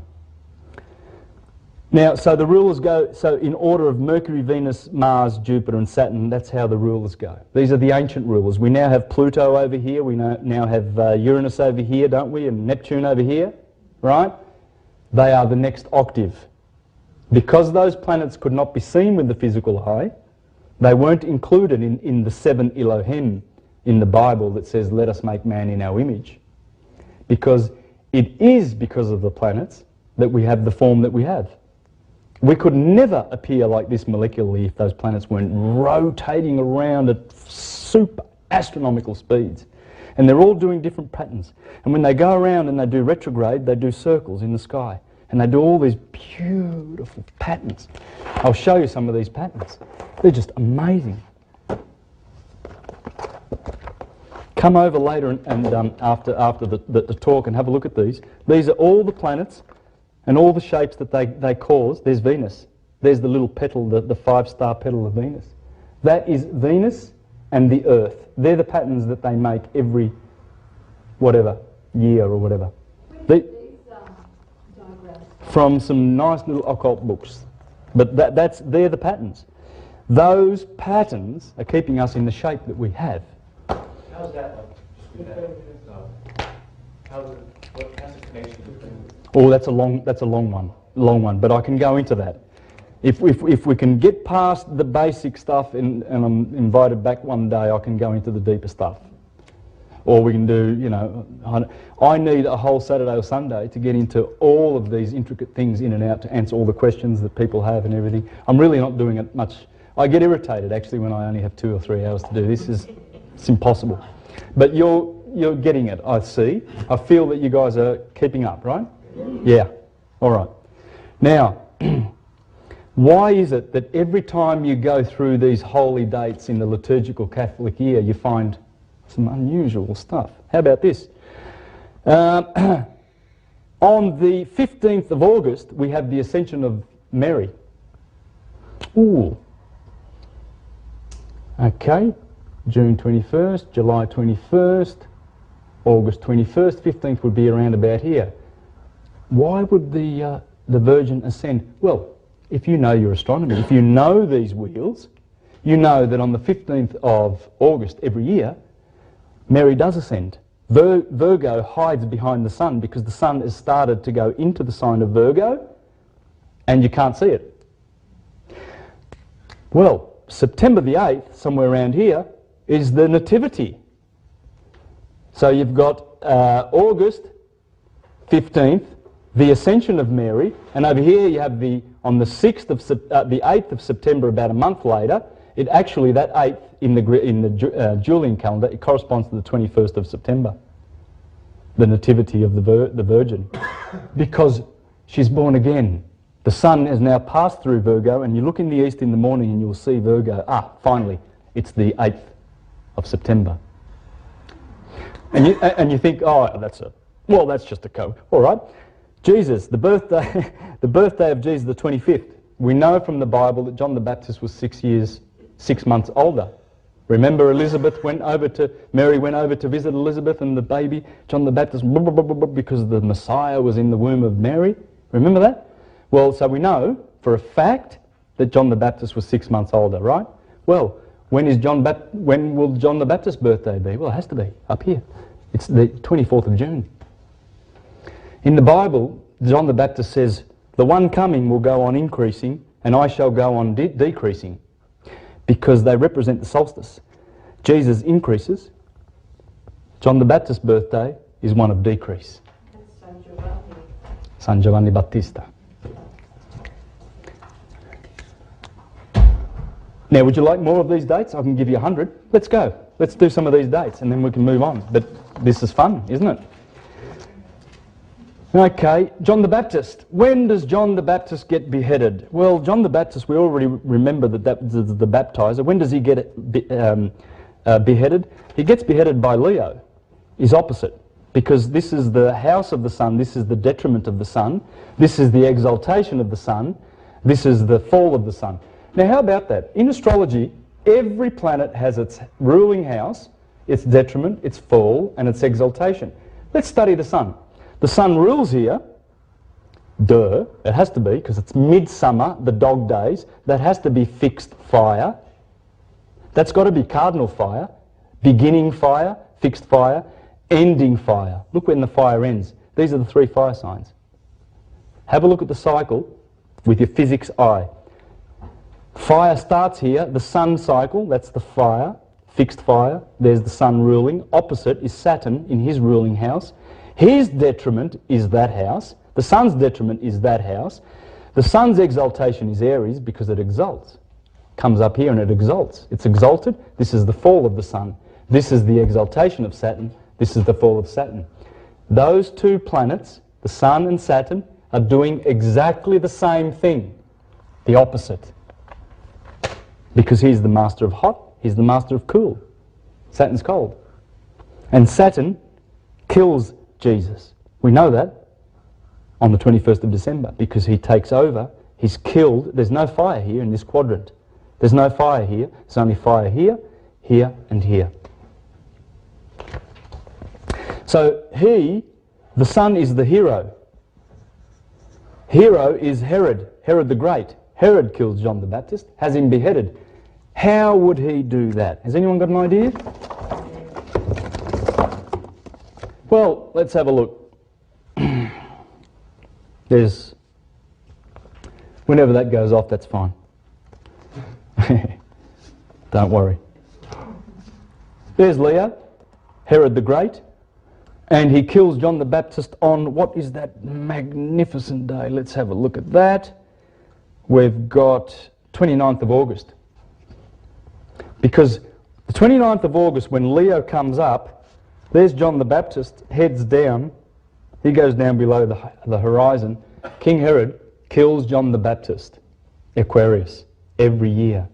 And then there's a scripture in the Bible where King Herod says, I hear that John the Baptist has been resurrected, because 6 months later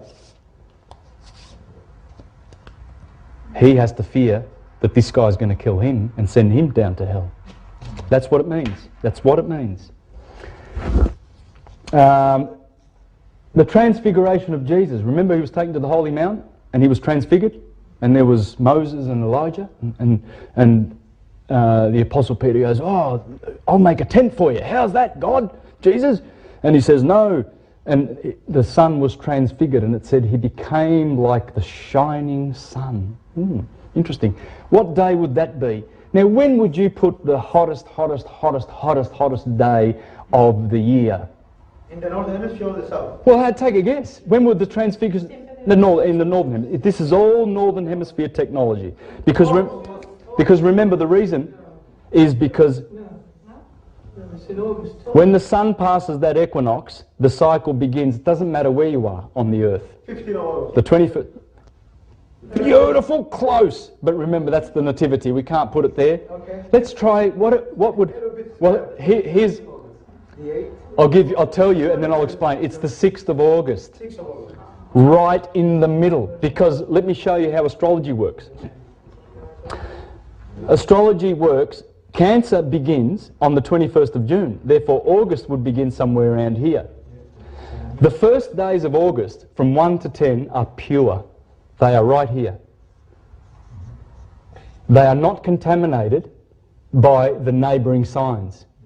Right? Those first days of August, June, July, August, the first days of August are, they're about here. In the middle. Because these are the... these days of August from from July the 21st to August the 1st is here, right? That's got contamination of Cancer. It's on the cusp.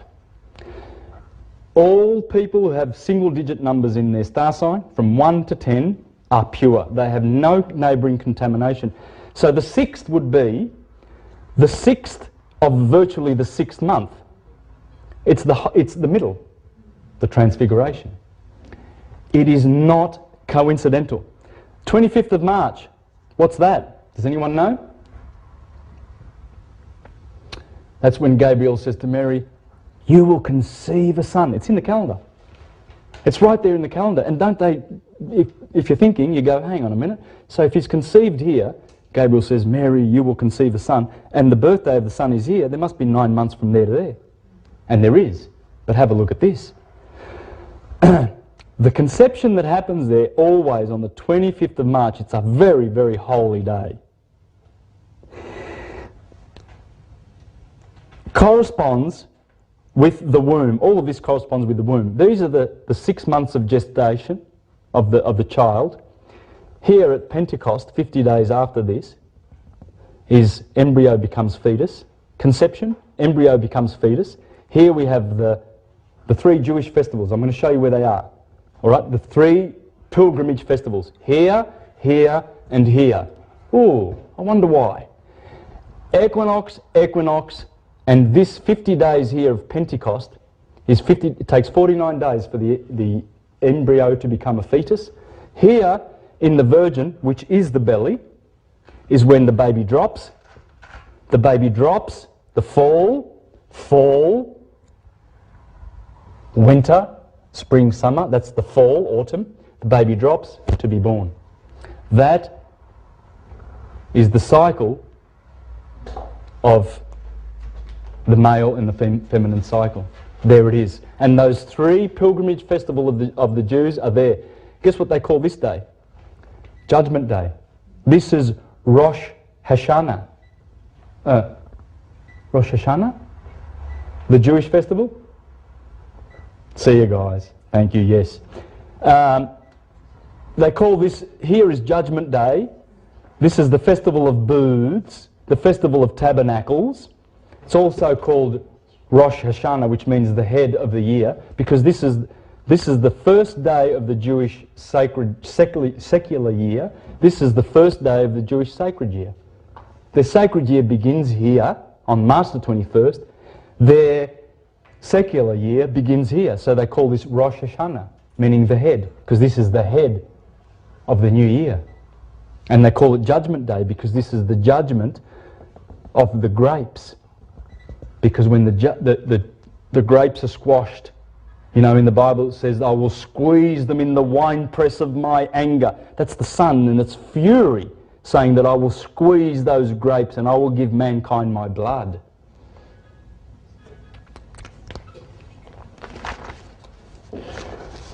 Okay.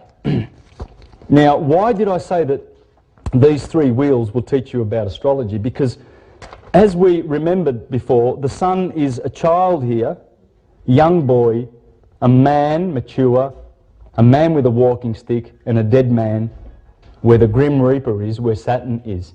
So if you look at the sun at 6 o'clock in the morning and you look at the energy that comes from the sun, it's young, it's youthful, the sun is coming up on the horizon, it's so strong and vibrant. It's in Aries for 2 hours and it gives us an electric polarity. All the flowers go boom, straight up. The sunflower stands like this and goes and faces the sun. The animals chirp, the birds are chirping. Then all of a sudden they go quiet for 2 hours in Taurus.